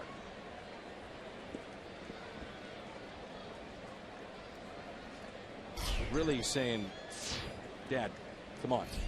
Enough. Let's go. There's a sharp breaking ball to Johnny Peralta. But Dad knows it's 1-1 in the 6th inning, and it's an exciting game. Well, maybe Dad should. Okay, sorry. Should I agree with. I don't know. Peralta pops it up. Long way to go for Baxter, and makes the catch. Into the stands he goes. Fine play by Mike Baxter. We talked about it earlier. He's not afraid to give up that body, is he? No, he's not, and he did it in a painful way in New York, as we mentioned, with Santana's no-hitter, and just had to brace himself, wanted to make sure the umpires knew he caught the baseball, and really it's sticking the landing that became the most important part for Baxter there. Nice play. I'm looking ahead, Dan, and seeing just how far Mike Matheny may go with John Lackey. He's at 99 pitches through 6 innings. One more, then that would be about it, huh? And you've got Anthony Rizzo coming up in the top of the 7th. So that's just the matchup I'd be a little bit concerned about. Part of that decision process of letting him go back out for the 7th was a 4-pitch 6th inning. That helps, undoubtedly. So you start crunching the numbers and you say, how far do I want to push my luck with that? Reynolds had a big home run against Chicago earlier this year, and the Cardinals came back after being down. Game started by Carlos Martinez. Reynolds with a grand slam. And he's got 5 home runs this year. Breaks his bat. Back to Arrieta. Flips to Rizzo for out number 2. Jason Hayward will be the hitter. He's 0 for 2 tonight with a strikeout and a groundout. Arcia in the driver's seat. And at home against the Cubs, the Cardinals have won 10 series since 2011 and 29-12 the record. Kia in the driver's seat.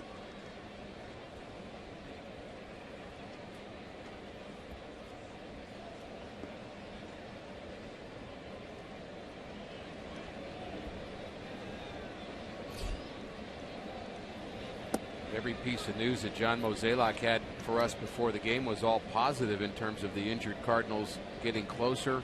Marco Gonzalez getting closer, starting to throw. Jordan Walden maybe 10 days away from being able to pitch off a mound. Who knows? We might not see him before the All-Star break, but maybe soon after. Matt Holliday, the news was good. He's getting closer. Jaime Garcia will throw a bullpen tomorrow. Nice to get some good news on the injury front. 1-2 the count on Hayward.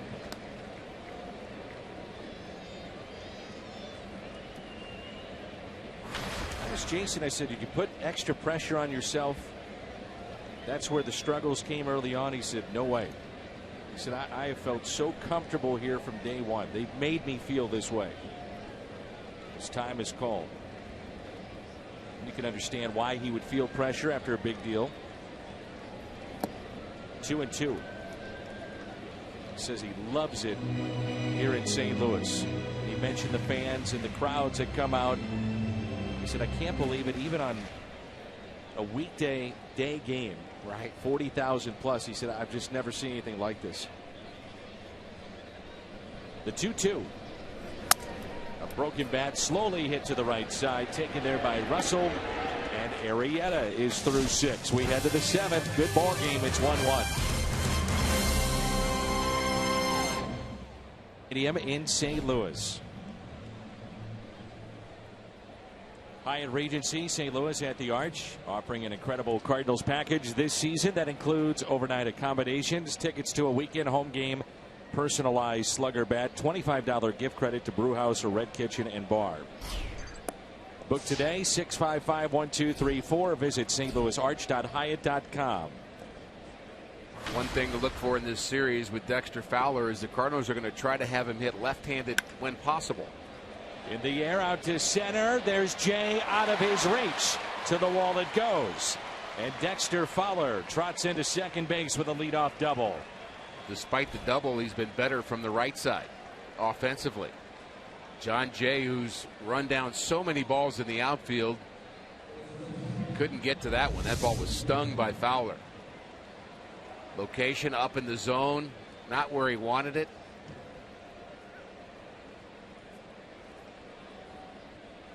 Randy Choate is throwing in the Cardinals pen, and Seth Maness as well.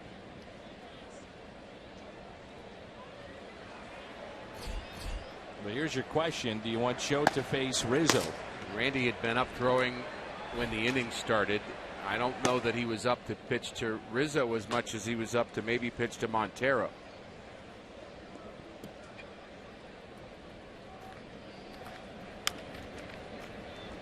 And Rizzo right now is trying to drive him in, but at least move him. That's Fowler from second to third. This is one of those moves as a manager where you have a lot of column A points and a lot of column B points trying to figure out what to do with your pitching this inning. It's not simple. He'll move him over. Slowly hit to the right side, and Reynolds will take it himself. Anthony Rizzo 0 for 3 tonight. Go ahead run at third base, and it brings in Chris Bryant. Now here's a question for you too. Do you want to face Bryant, or do you think about the potential of putting him on and then maybe letting Randy Choate come in, or you think about the double play with Seth Maness. But do you want to face Chris Bryant in this spot? Well, you don't want to face him. That's clear. But I think it's your best choice to go after him. He has struck out 82 times. I think you hope for the best righty on righty here. Even though you respect Bryant, I think you got to try to get him out. Lackey has struck him out twice tonight. He had an infield hit back in the 5th and then was caught stealing by Yadier Molina. The go-ahead run is at third. That's Fowler. The Cardinals had this spot twice and could not score. Runner at third and just one out. And Bryant skies one into center. That's plenty deep. The Cubs will take the lead. The catch made by Jay. It's 2-1 Chicago. Chris Bryant with RBI number 43.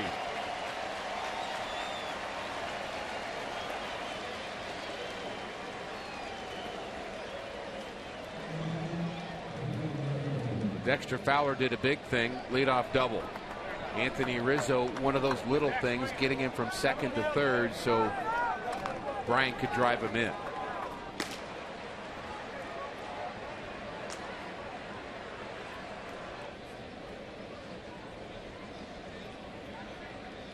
Lackey's still out there. 105 pitches. Here's Montero. And a ground ball hit slowly to the right side. Let's stretch. The Cubs with an RBI by Bryant is 43rd. And they have the lead. It's 2-1 here in St. Louis. The highest since 1974 with a .330 average. And this year, the team ERA. So it's about pitching. The lowest since 1981. Lackey gave up the leadoff double. That was to Fowler. Rizzo moved him to third. Bryant brought him in. That's the difference in the game. It's 2-1 now. 7 innings for John Lackey here tonight. Disappointed about giving up that run, but really a fine performance for John Lackey. You go 7 innings, give up 2 runs, you should win. There's Yadier Molina, who has scored the only run for St. Louis back in the 2nd inning. And he still might. 7th inning and beyond. The Cardinals hitting .270. Follow up what we were talking about earlier in the game, the late timely hitting that they get. Best in Major League Baseball at .270 average, and that's fouled back. 0-2 the count on Yadier Molina. Last night, 4 runs after the 7th inning. Wednesday night, 4 runs after the 7th inning. Inside. And I keep thinking this curveball, this hanging curveball is going to do him in at some point. He's missing off the plate on the inside, but if he hangs that over the plate a little more, he hasn't made too many bad pitches, but that's the one I would think could hurt him.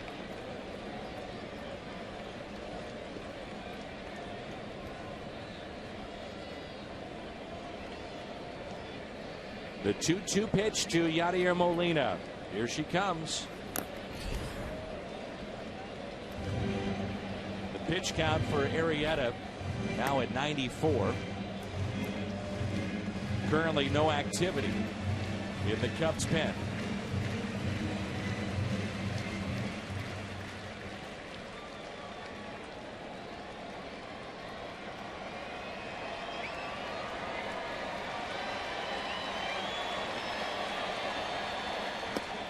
Strikeout of Molina. Jake Arrieta has struck out 7 tonight.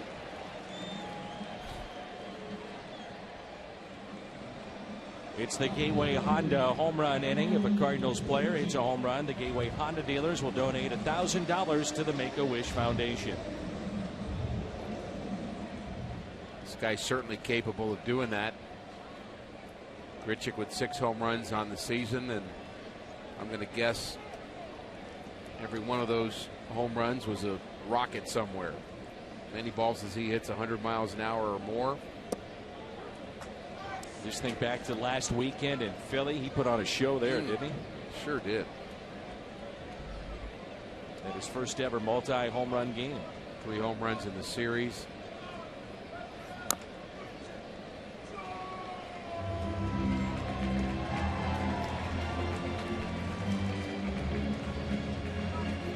balls, 2 strikes.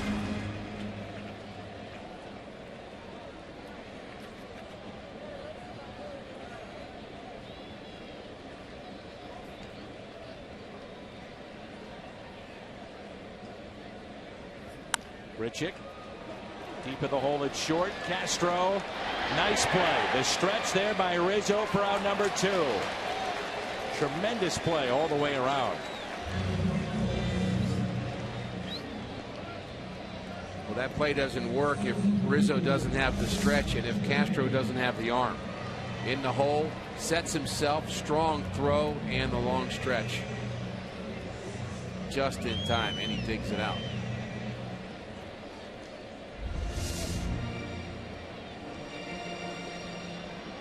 John Jay, 1 for 2 tonight. He singled to center field.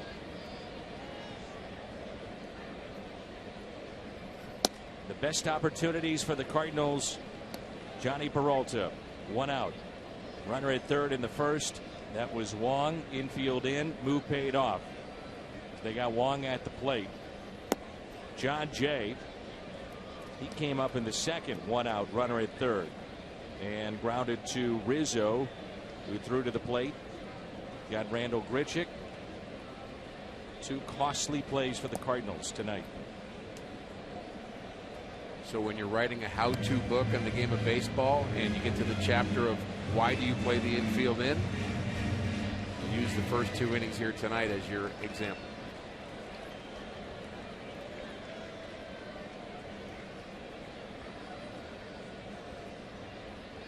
The 2-1. Hit to Addison Russell, and the Cardinals go quietly here in the home half of the 7th. 2-1, Chicago on top. Kevin Segrist, our 36th appearance of the year for the lefty. Chevy called to the pen. Who is something else? Jim Hayes? Well, I wasn't talking about Scherzer. He's pretty good too, but yeah, Jim is just something else. That's what I thought you meant. I don't know why you'd even question that. We miss him over here today. We do. Here's an 0-1 pitch to Chris Coghlan, who has singled and also walked. That catches the corner. It was a knee buckler there. Well, Segrist is back to form, isn't he? He sure is. The way that we saw him a couple of years ago when he was dominating, and it didn't matter, lefties, righties. So good. It's a couple of sliders in a row to Coghlan. That's kind of the third pitch to come back in my mind for Segrist. The changeup has certainly been effective for him, and the fastball up in that mid-90s range again.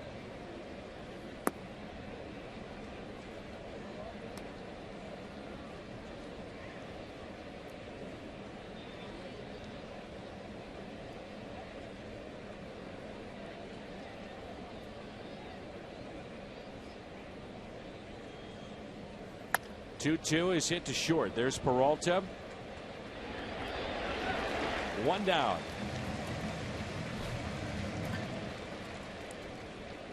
A 2-1 lead for the Chicago Cubs. Our Mazda game summary. The Cubs about hit the Cardinals 8-3. Arrieta has been sharp and very good here tonight. 7 strikeouts. Fowler 1 for 4. A key double. Picked up a run. John Lackey 7 innings. Grichuk 1 for 3.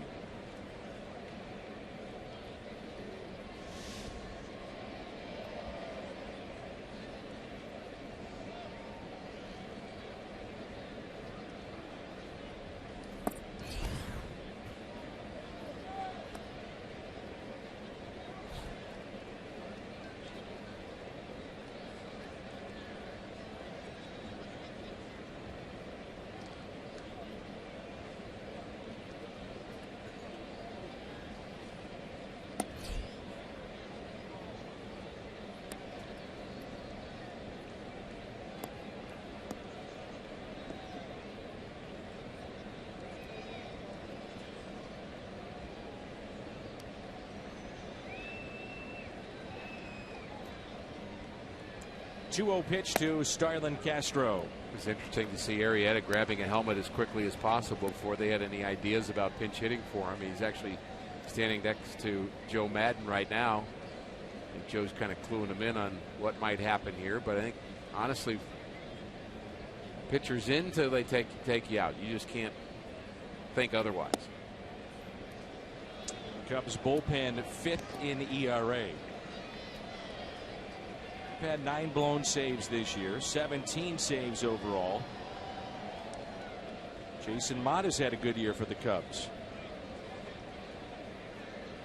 His velocity starting to come back, which is what we anticipated.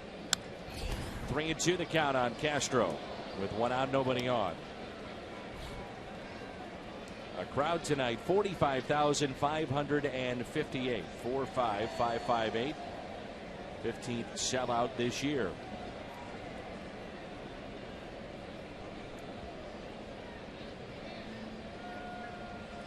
A big gap in left center field for Castro, and here's a 3-2 pitch. Popped up to the right side. There's Colton Wong. 2 outs. The Cardinals will have the pitcher spot. Wong and Carpenter coming up, looking ahead to the bottom of this inning. Segrist has gotten the first 2, and it brings in Mike Baxter. Cardinals have Greg Garcia off their bench. He has a couple of pinch hits since being recalled. And on the right side, Cruz, Scruggs, Cosma, and Borges.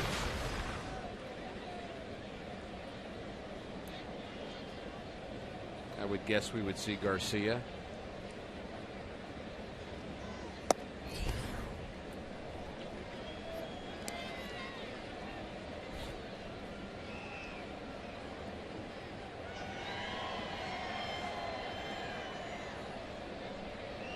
What have you done to Baxter? And the 0-1 is lifted out to left, and it's a base hit.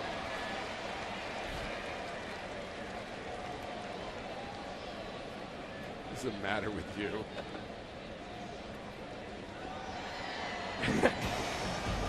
Baseball Night in America returns. The Cardinals and the Cubs. Coverage begins at 6 on Fox and streaming live on Fox Sports Go. Did you watch Anchorman on the way back from Miami? It just came to me. I'm sorry. Baxter the dog. I knew the line. You retracted it.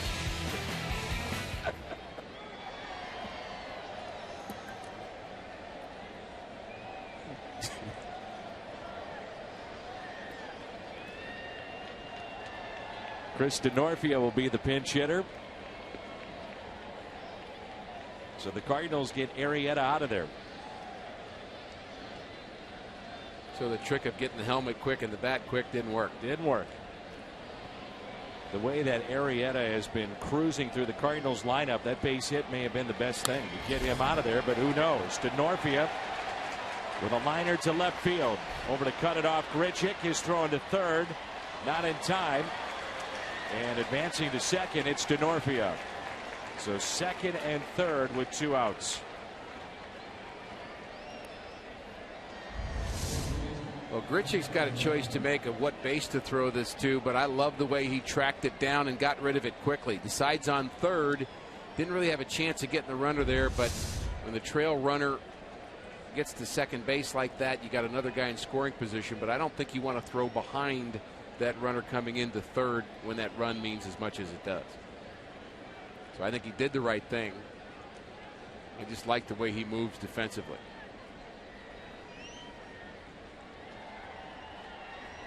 Here's Addison Russell. Dexter Fowler, the switch hitter, on deck. 2 on, 2 outs.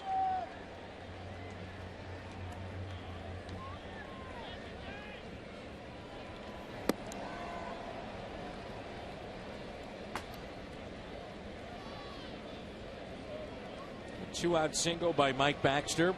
Denorfia off the bench. Reaches with a hit. Arrieta. 7 innings tonight, 3 hits allowed. That was it. Here's a 1-0. 1 ball, 1 strike. He threw a total of 102 pitches. And if the Cubs can hold on, Arrieta would pick up the victory.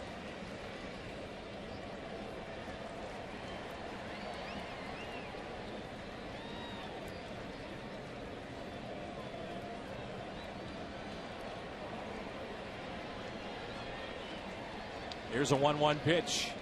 to Addison Russell.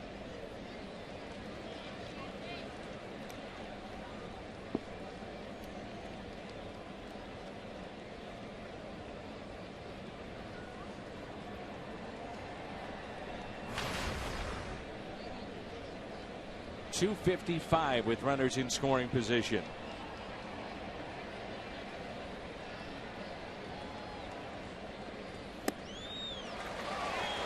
This is one of those games for the Cardinals' point of view. You can get out hit badly and still win it. But this at bat's going to be very important. Gets him to chase the fastball, top part of the zone. Key pitch here, Dan. The crowd on both sides coming alive.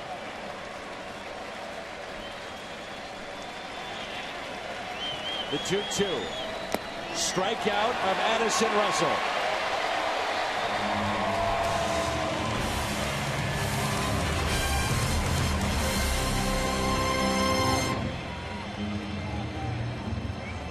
Pedro Strop, 37th appearance. Our Chevy called to the pen. He's a hard guy to hit, Dan. He does not give up very many hits, but look at the walks, 14 walks in 33 innings. That's kind of the best way to beat him. You've got to get base runners against him. He can be so tough, has a nasty slider, good sinker, throws hard. He's only given up 16 hits and 14 walks, so be nice to get a little of both here in this inning, and it is Garcia. Ray Garcia had a memorable walk-off win for the Cardinals last year. He was hit by a pitch, and the Cardinals beat the Chicago Cubs. Garcia, 1 ball, 1 strike. Pinch hitting for Segrist. And then the top of the lineup for St. Louis. Colton Wong and Matt Carpenter. Very shallow in right field. 2 balls, 1 strike.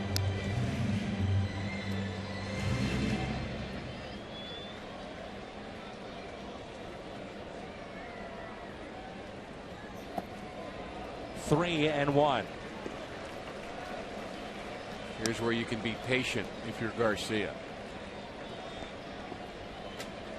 Outfield really shallow. 4 for 8 so far with a double this season.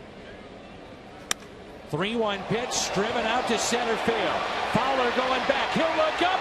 This game is tied. Of all people, Greg Garcia ties it. It's 2-2.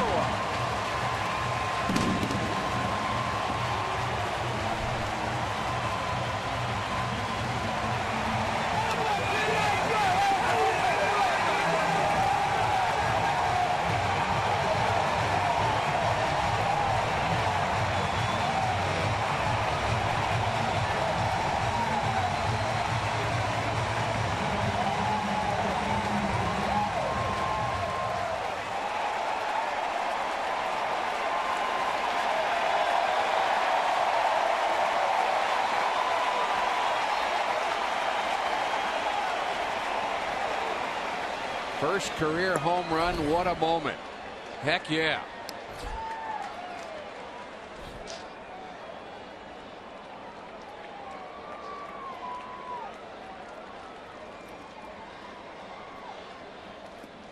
And now it's Colton Wong.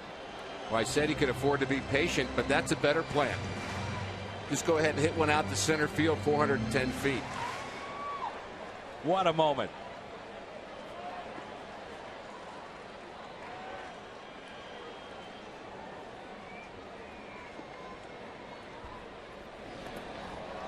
Wong is hit by the pitch.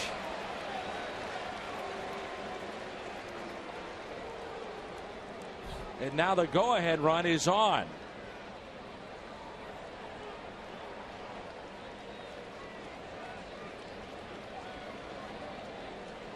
Where was he hit? Let's take a look. Back foot, maybe. To be the front of the front foot. Yeah. Maybe right on the toe.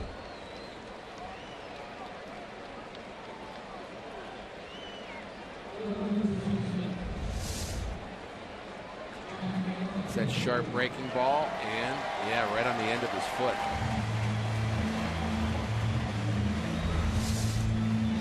The batter will be Carpenter, the first to have reached against Pedro Strop. The two teammates from the University of Hawaii. Garcia, solo home run. Wong hit by a pitch. And this game tied at 2-2. Boy, if things turned here in the bottom of the 8th inning. Greg Garcia, big moment for him. He got the curtain call after doing this. 3-1. You can be patient or drive one out to center field.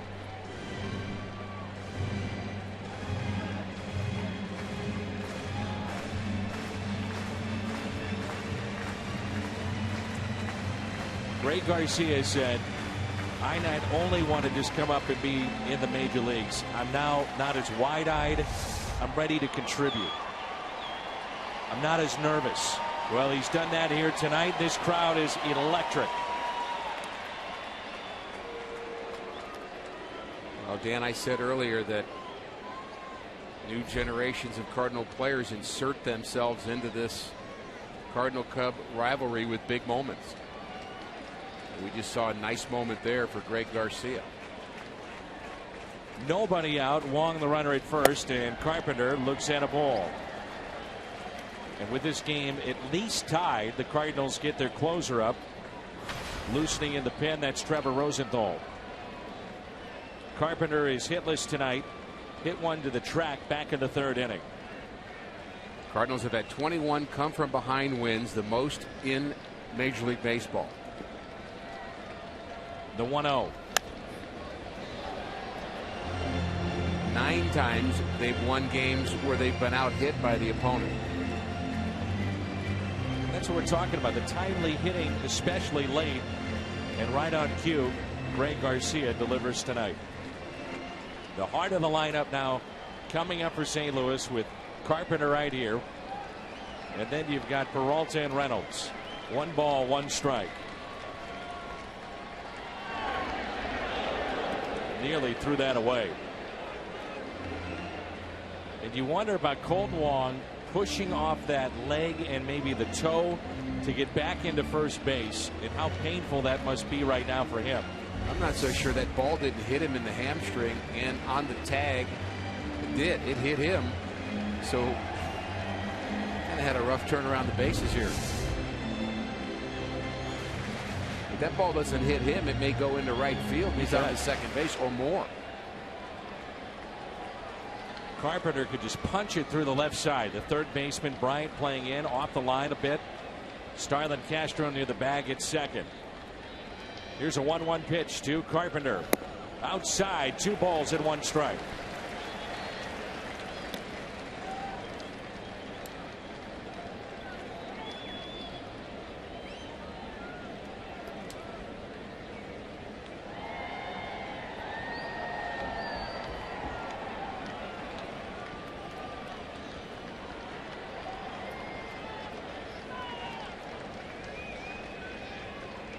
In the driver's seat right now is Carpenter, the 2-1. Misses in, 3-1. Jason Mott throwing in the pen for the Chicago Cubs. 21 come from behind wins for St. Louis, most in baseball. I'd give up the patient thing and go ahead and swing at a 3-1 pitch. I just learned that. But he takes this one. Well, what you really do, Dan, is you look for a pitch you can drive. Strop didn't just throw a fastball down central to Carpenter. He threw a slider. But he's struggling with the command of his fastball. Sure is. They start the runner here on 3-2. That's Wong. There he goes. And Carpenter drives this one. Right center. With room, Fowler, and makes the catch in front of the track, and Wong retreats back to the bag at first. Boy, he just missed it. Well, he had an almost in the 5th inning, and he just got another almost. Underneath both of them just a bit.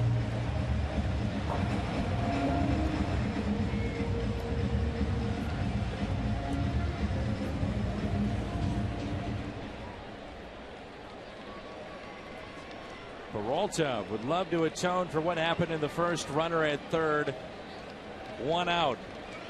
And he grounded out with a play at the plate. That pitch taken outside. This is where Strop can be so tough on right-handed hitters because of what you talked about, Ricky. That slider. Devastating slider. Sharp break, throws it hard.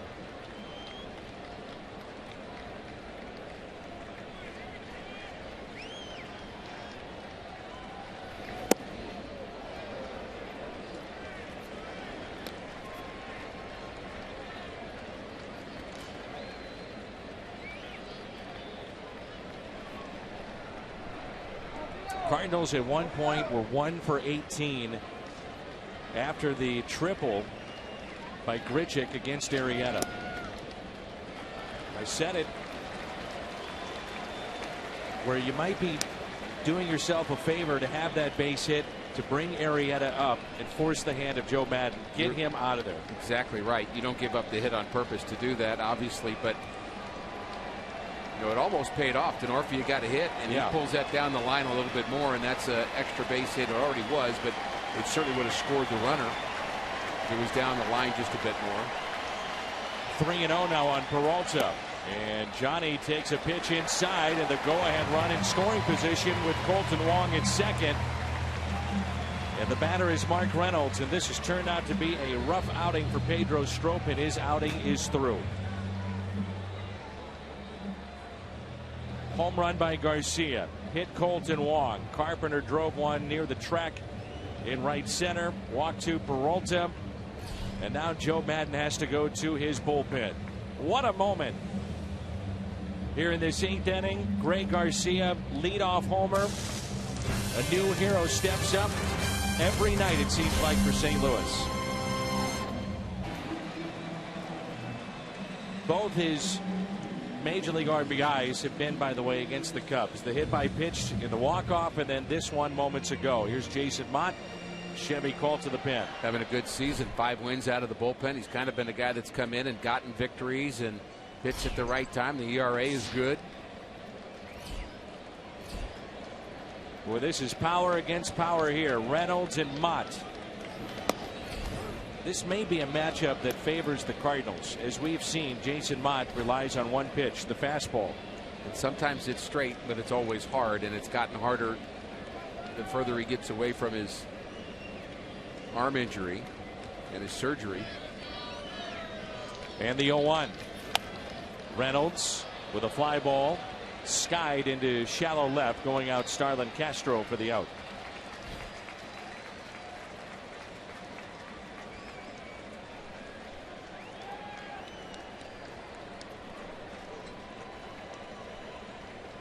I'll bet Garcia's heart is still pounding. Now Joe Madden will go back to his bullpen.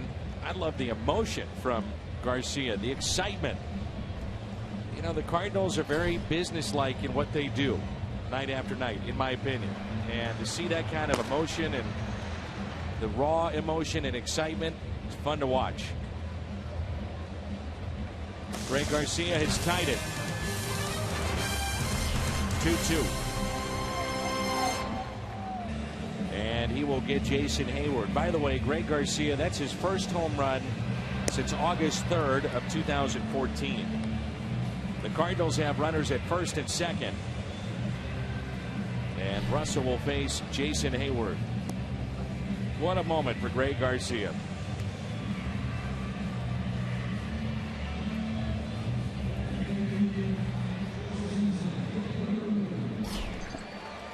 Jason Hayward has done a nice job of hitting left-handed pitching this season. It was something that I think the Cardinals were concerned about with a left-handed heavy lineup coming out of spring training. You've got Wong and Carpenter and Jay, and now you're going to add Hayward to that left-handed side along with Adams at the time, and you're thinking, well, we don't want to be vulnerable to left-handers, but he's hit lefties well.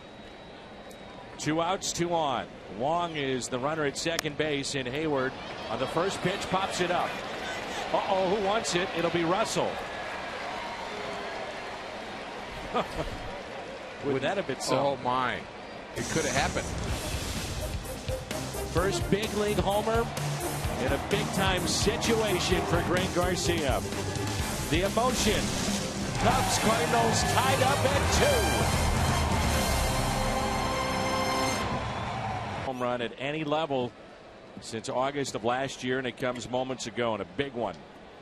The top of the lineup will get Trevor Rosenthal.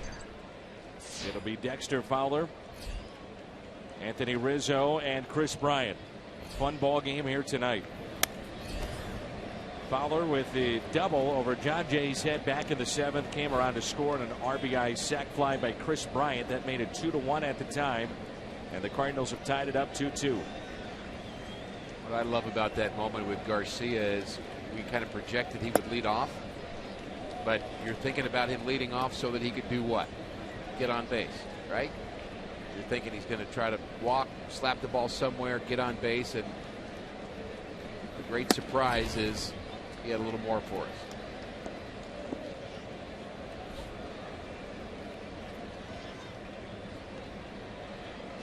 Two balls, one strike on Dexter Fowler. Pitch at 98 from Trevor Rosenthal. Boy, we've seen some hard throwers in this game, starting with Arrieta. Saw Jason Mott stroke out of the pen for the Cubs, and hard throwing Trevor Rosenthal now for St. Louis. The 2-2. Trevor has not pitched that well against the Cubs overall in his short career. ERA over 5. It's his worst earned run average against any National League Central team, and he's 0-3 against the Cubs. But he has made some strides from a year ago, hasn't he? Oh, sure. I noticed the change in his delivery in terms of not as much motion, which right. was a point of emphasis for the Cardinals in spring training. He just gets it, comes set, and goes. But also his lack of usage at times, which has been, I think, beneficial for him. 2-2. The changeup in the ground, full count. I saw from Trevor a year ago, especially out of the windup, that he would get really fast with his lower half. I mean, really jerky with his legs, his very strong legs that drive to the plate. Start easy, then explode. Strikeout to start the night for Rosenthal. This copyrighted telecast presented by the authority of the St. Louis Cardinals and may not be reproduced or retransmitted in any form. And the accounts and descriptions of this game may not be disseminated without the express written consent of the St. Louis Cardinals.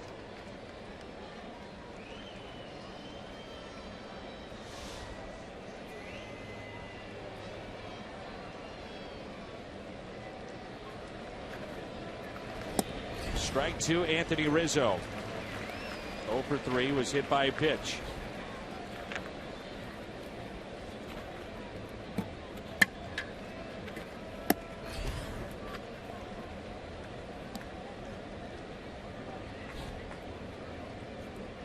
A 2-2 game, 9th inning. Cardinals bring their closer in, Trevor Rosenthal.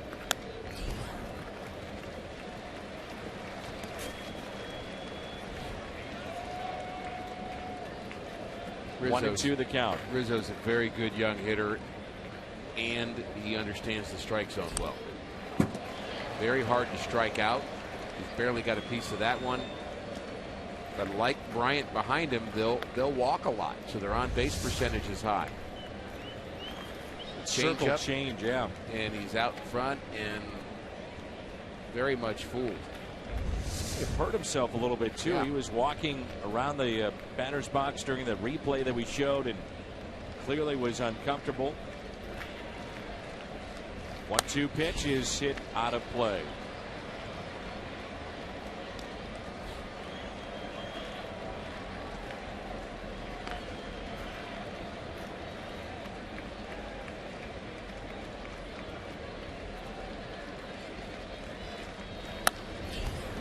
Down the left field line, and it is a foul ball.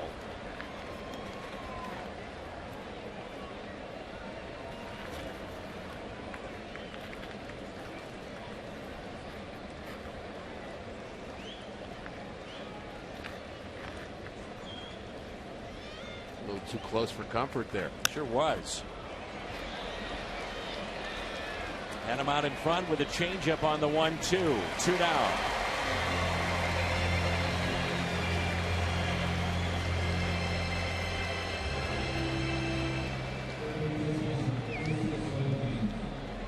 Looking ahead to the bottom of the ninth, the Cardinals will have Yadier Molina, Randall Grichuk, and John Jay. We had a video sequence. We had a montage, if you will, of great Cardinal moments against the Cubs, and it was amazing to me how many times I saw John Jay in the middle of some of that, and not only, you know, kind of him doing it either with the hit or the walk or on base, but at times just being in the middle of the pile. And he's become a veteran on this team now, and he's seen a lot of those big moments, and maybe he has something in store for us here in the bottom of the ninth. 1 ball, 1 strike on Chris Bryant. Infield hit back in the 5th. Sac fly RBI in the 7th. Change up again. Boy, he's had these hitters way out in front, trying to gear up for what could be triple digits. Here comes the crowd again at Busch Stadium.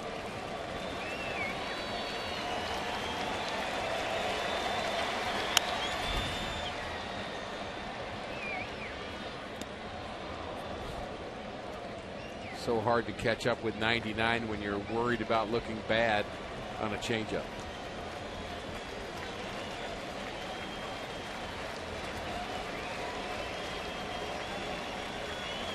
One, two, a broken bat, and just over the Cardinals dugout, out of play.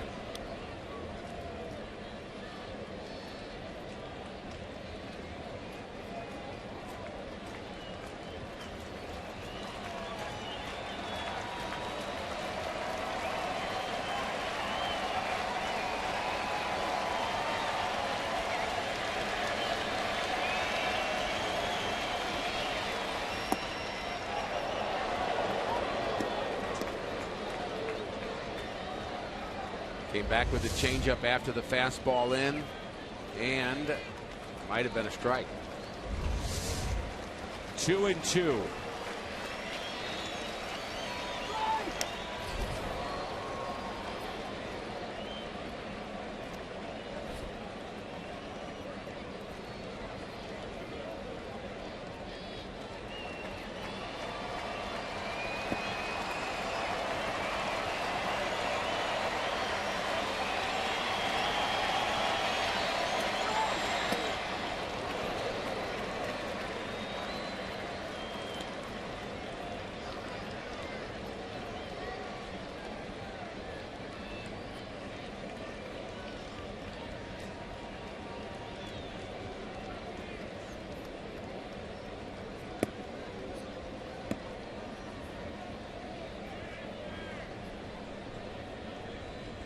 You go with the fastball here and challenge Bryant, or you looking something else? If I threw 100, I would.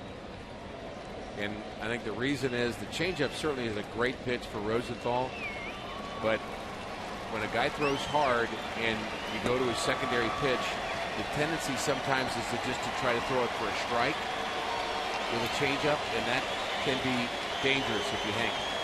So I'd say let it go with the fastball. And a ground ball that's hit to short. A chance for the Cardinals to win it when we come back. Bottom of the ninth rolls in. What a night here at Busch. It's 2-2. John Jay for St. Louis coming up. The Cardinals tied up with a Greg Garcia solo home run off the bench. Rondon is the new pitcher for the Chicago Cubs.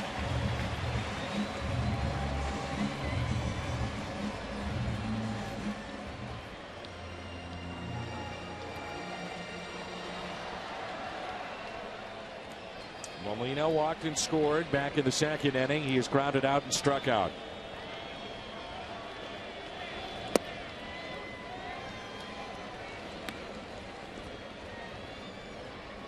Hector Rondon, our Chevy called to the pen.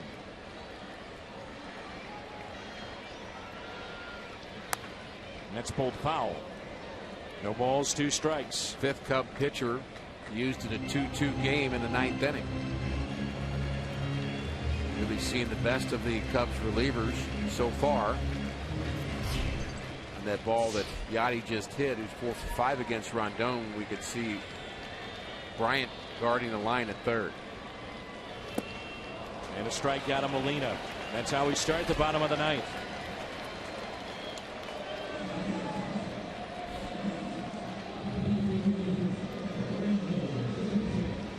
There's Randall Grichuk.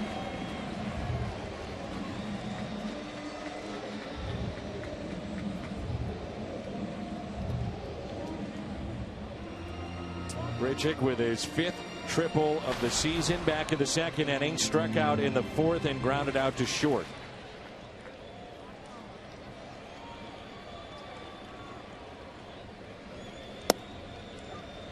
Rondon has been sharp. His last 11 2/3 innings pitched, has not given up a run, and just 6 hits covering 13 appearances.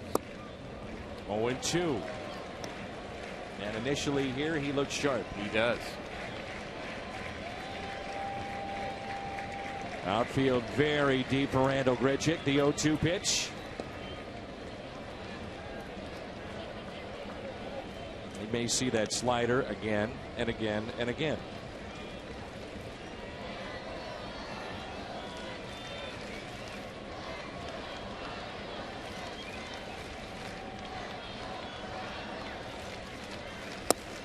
Fastball that time at 97. The strikeout of Grichuk, and it brings in Jay. Well, this is how you get to be a closer. You show this kind of stuff. Fastball off the plate, but 97, following some nasty sliders.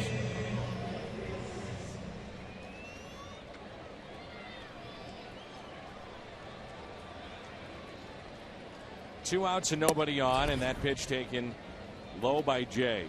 Cardinals now have outscored their opponents 44-19 in the 8th inning this year. Here's a 1-0. Jay with a ground ball and a quick inning for Rondon. Extra innings coming up on this Friday night. The Cubs and Cardinals on Fox Sports Midwest. And let's see if the Cubs want to pinch hit. Just start a right-hander against Randy Choate. Looks like that's what they will do. This is Matt Caesar. Just 2 for 12 as a pinch hitter. They'll face Choate. I think anytime you look at the numbers of Choate, you realize that if you're going to keep your left-handers in against him, you're probably not going to succeed. I think part of what he does is turn the lineup around and get guys out. I, for one, am glad Montero's out of the game. Been a Cardinal killer. Yeah.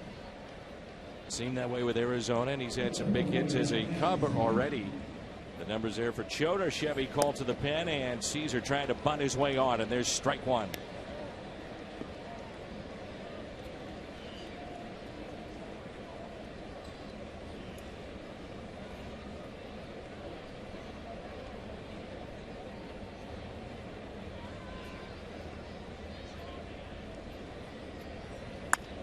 And a fly ball lifted into shallow right. There's Jason Hayward. One away.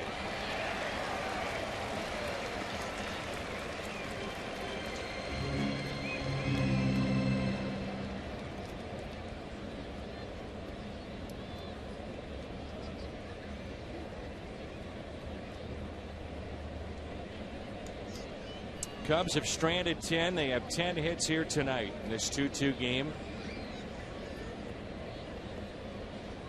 And Joe Madden pulling out all the stops with the lefty on the mound, going with the righties against Randy Choate.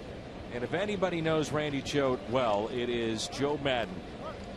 Randy loved pitching for Joe Madden in Tampa Bay. It's interesting that they're taking some time here to have the pinch hitter. Normally, the way baseball has been is you're supposed to have that guy ready to go. And they're calling back a player, bringing in a pinch hitter, and it's just a little different than what we've seen, but doesn't really matter because Randy Choate's not going to face him either way. Double switch going on for Mike Matheny. He'll explain it to our home plate umpire, Jim Wolf. And we're going to see Seth Maness.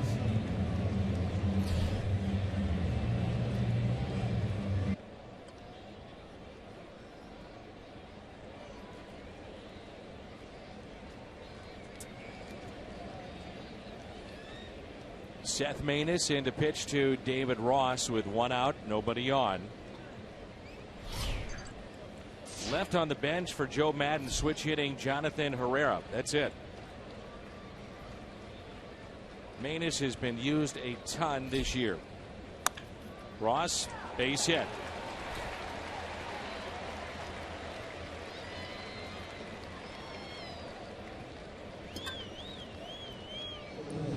Ross wastes no time jumping on that first pitch. Maness has been used a lot. Part of it is he's been so effective. He can get outs quickly. That's one thing about Seth Maness. He works quickly, and it happens quickly when he's on the mound. Good, bad, or indifferent.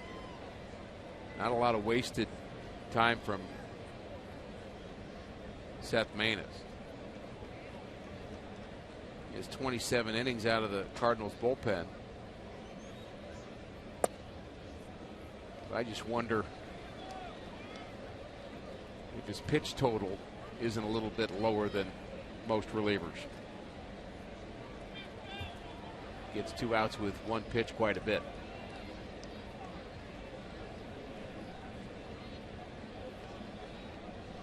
Borges, by the way, is in center, part of that double switch.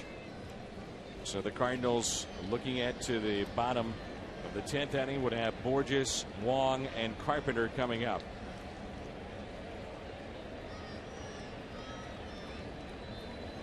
One out, runner at first. The batter is Starlin Castro. He singled on a hit and run back in the 4th inning. He has grounded out to short, popped out to second, and struck out. A 2-2 game here at Busch Stadium in St. Louis. The Cardinals and the Cubs on Fox Sports Midwest. What has been certainly an entertaining ball game thus far. Cubs with 11 hits. They've out hit the Cardinals 11-4.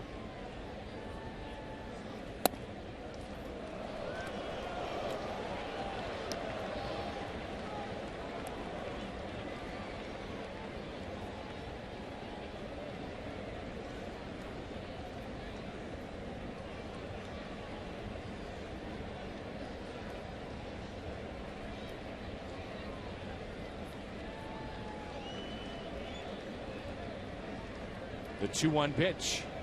Runner goes, and just like they did back in the 4th inning, the hit and run, that was with Miguel Montero, this time with David Ross. So you can see Joe Madden trying to pull all the different little strings in this game right now. And that was a really good pitch for Maness, a 2-1 changeup that Castro, who was trying to just put the ball in play, just couldn't keep his hands back long enough.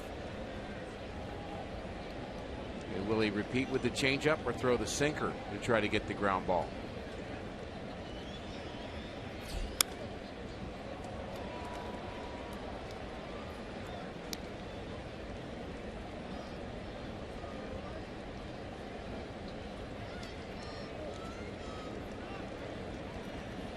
Seth Maness has thrown the fewest number of pitches by a reliever with 27 innings or more in all of baseball. So there's your answer about how much he has worked. The 2-2.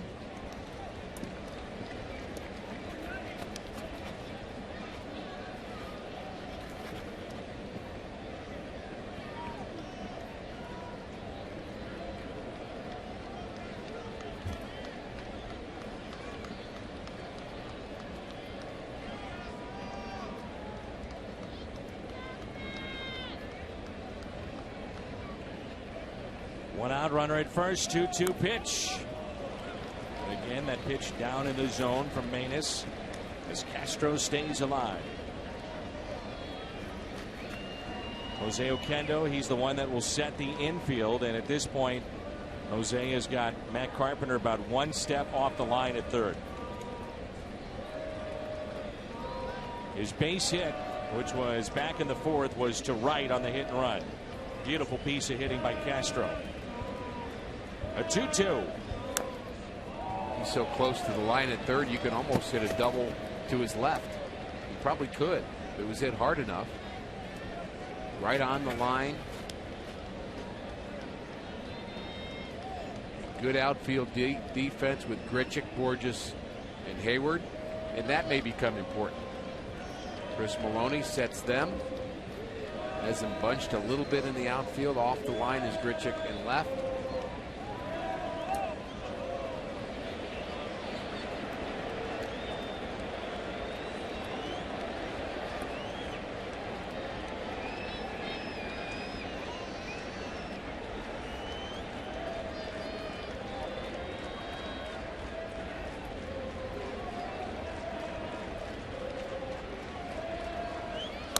Two. There's your ground ball. Carpenter to second. The turn. Not in time. They do get the lead man.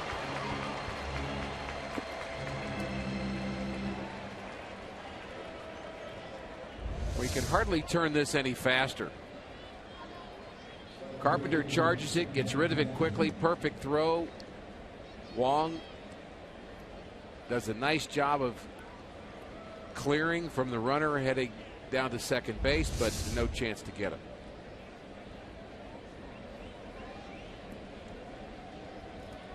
Now Mike Baxter. Single to left back in the 8th inning. So an RBI single in the 4th and a single here in the 10th. So that drops in. 3-hit night for Mike Baxter.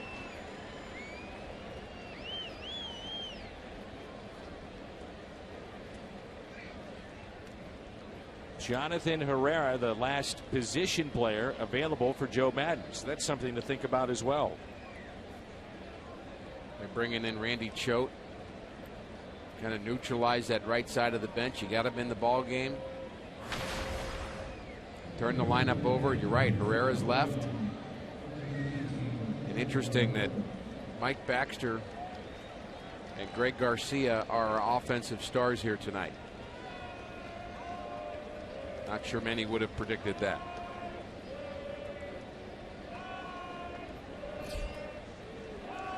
Two outs and 2 on. First pitch is strike.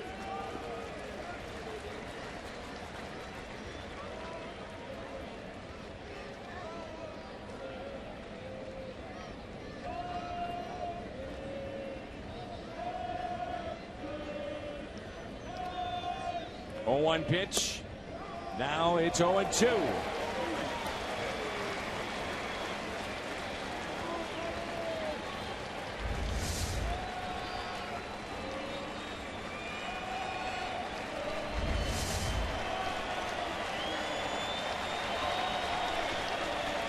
Got him. Manis comes in and shuts the door.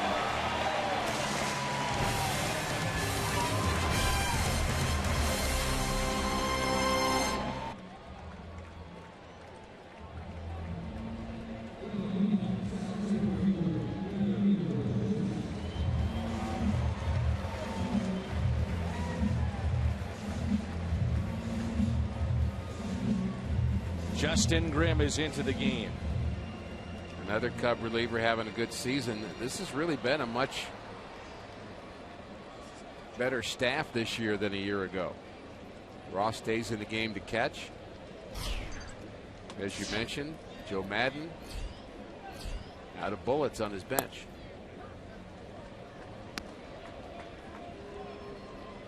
Peter Borges, part of the double switch.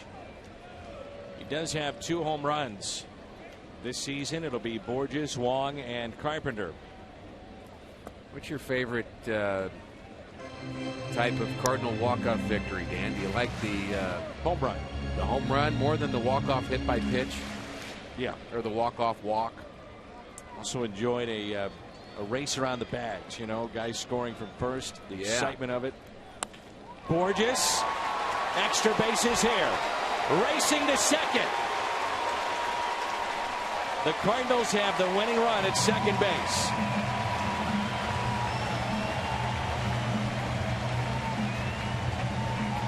And you? I like to see a play at the plate. I like the home run, don't get me wrong, but I like to see a close play at the plate. And maybe we've got that in store for us with Peter Borges. Nice start to the bottom of the 10th. Let's see how the Cardinals want to play this year with Colton Wong. The Cubs have both corners, Bryant and Rizzo in. And now David Ross out to visit with the right-hander, Justin Grimm. The home run, Dan, it's a display of power. You love it. It's awesome. Just like that, game over. But boy, the base hit to the outfield with somebody streaking home. The throw, the catch, the tag. Give me one of those. Wong takes a ball high. If you're the Cubs, in particular left and center, do you want to play in a little bit more? They're very shallow in right. You know about the speed of Borges. It's a base hit. This game could be over. You can't be deep in the outfield, and they've all moved in right now to a point where they think they can throw out Borges at the plate with Castro keeping him close. And by him keeping him close and the third baseman Bryant playing in, huge gap on the left side of the infield. Absolutely. Here's a 1-0 pitch to Colton Wong. Fights it off and a foul ball. 1 ball, 1 strike. The Cubs scored in the 7th inning, partly because Anthony Rizzo got Fowler from second to third with nobody out. Their best hitter gave himself up, and they got a run.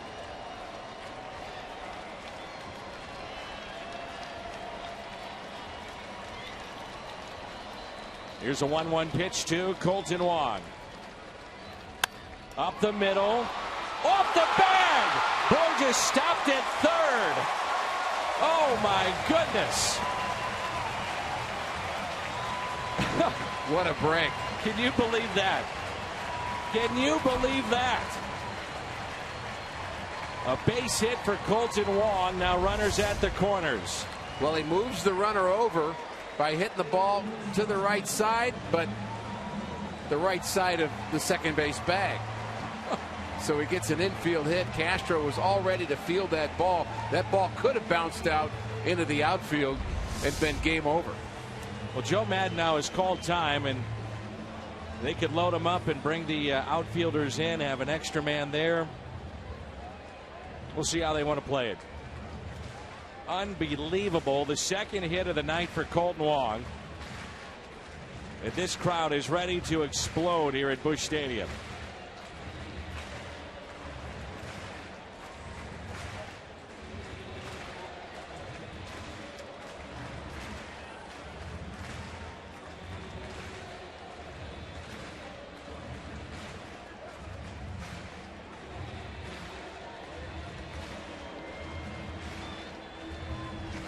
One of my other favorite moments for a Cardinal win was the Carlos Marmol wild pitch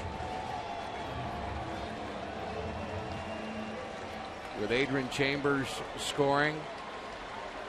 So they will walk intentionally Matt Carpenter, load him up, and then they'll bring in Mike Baxter from right field, and he's racing in now.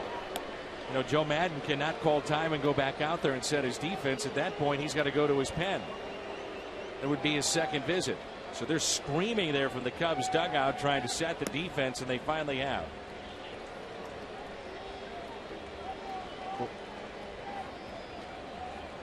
They planned on having the 5 in the infield after the walk, but I think he kind of thought, hey, let's do it right now just in case the ball is over the plate. Carpenter tries to swing the bat. And Dan, we talked about this moment. There's Adrian Chambers, September 24th, 2011. The ball gets by, and talk about emotion. You said you like it when there's emotion from young players. That moment had plenty of it. Well, now the base is loaded. 3 men on the left side of the infield, 2 on the right side. The only man that matters is Borges at third. Peralta at the plate.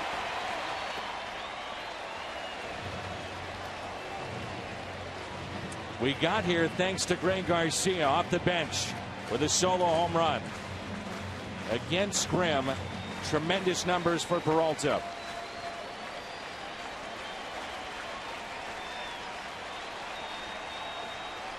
The 1-0 pitch to Johnny Peralta. Fouled back, 1-1.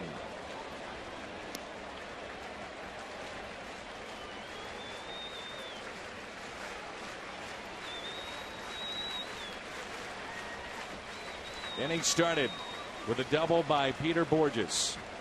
Wong the single. Intentional walk to Carpenter. They're loaded up. A 1-1 pitch to Johnny Peralta. 2-1.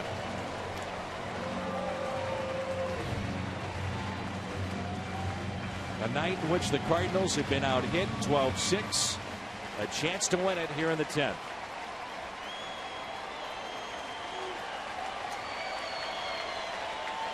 The 2-1. Peralta puts it in play. Little squibber hit to second, and the throw is wide, and the Cardinals win. Borges scores. Win number 49 for St. Louis as Peter is down. The Cardinals win it in extra innings. 3-2 the final.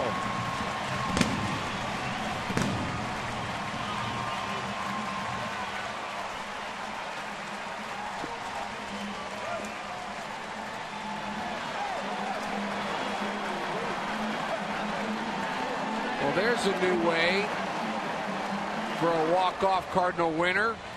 Borges streaking home.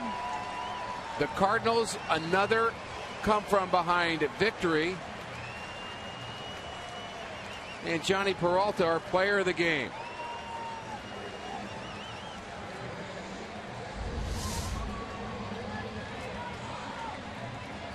And Borges, it looked like, may have taken a shot to the head or the face. Oh, he sure did.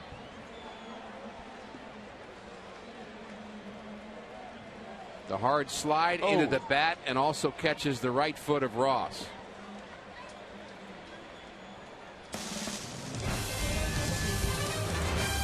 Post-game show comes your way next, and a wild one here at Busch.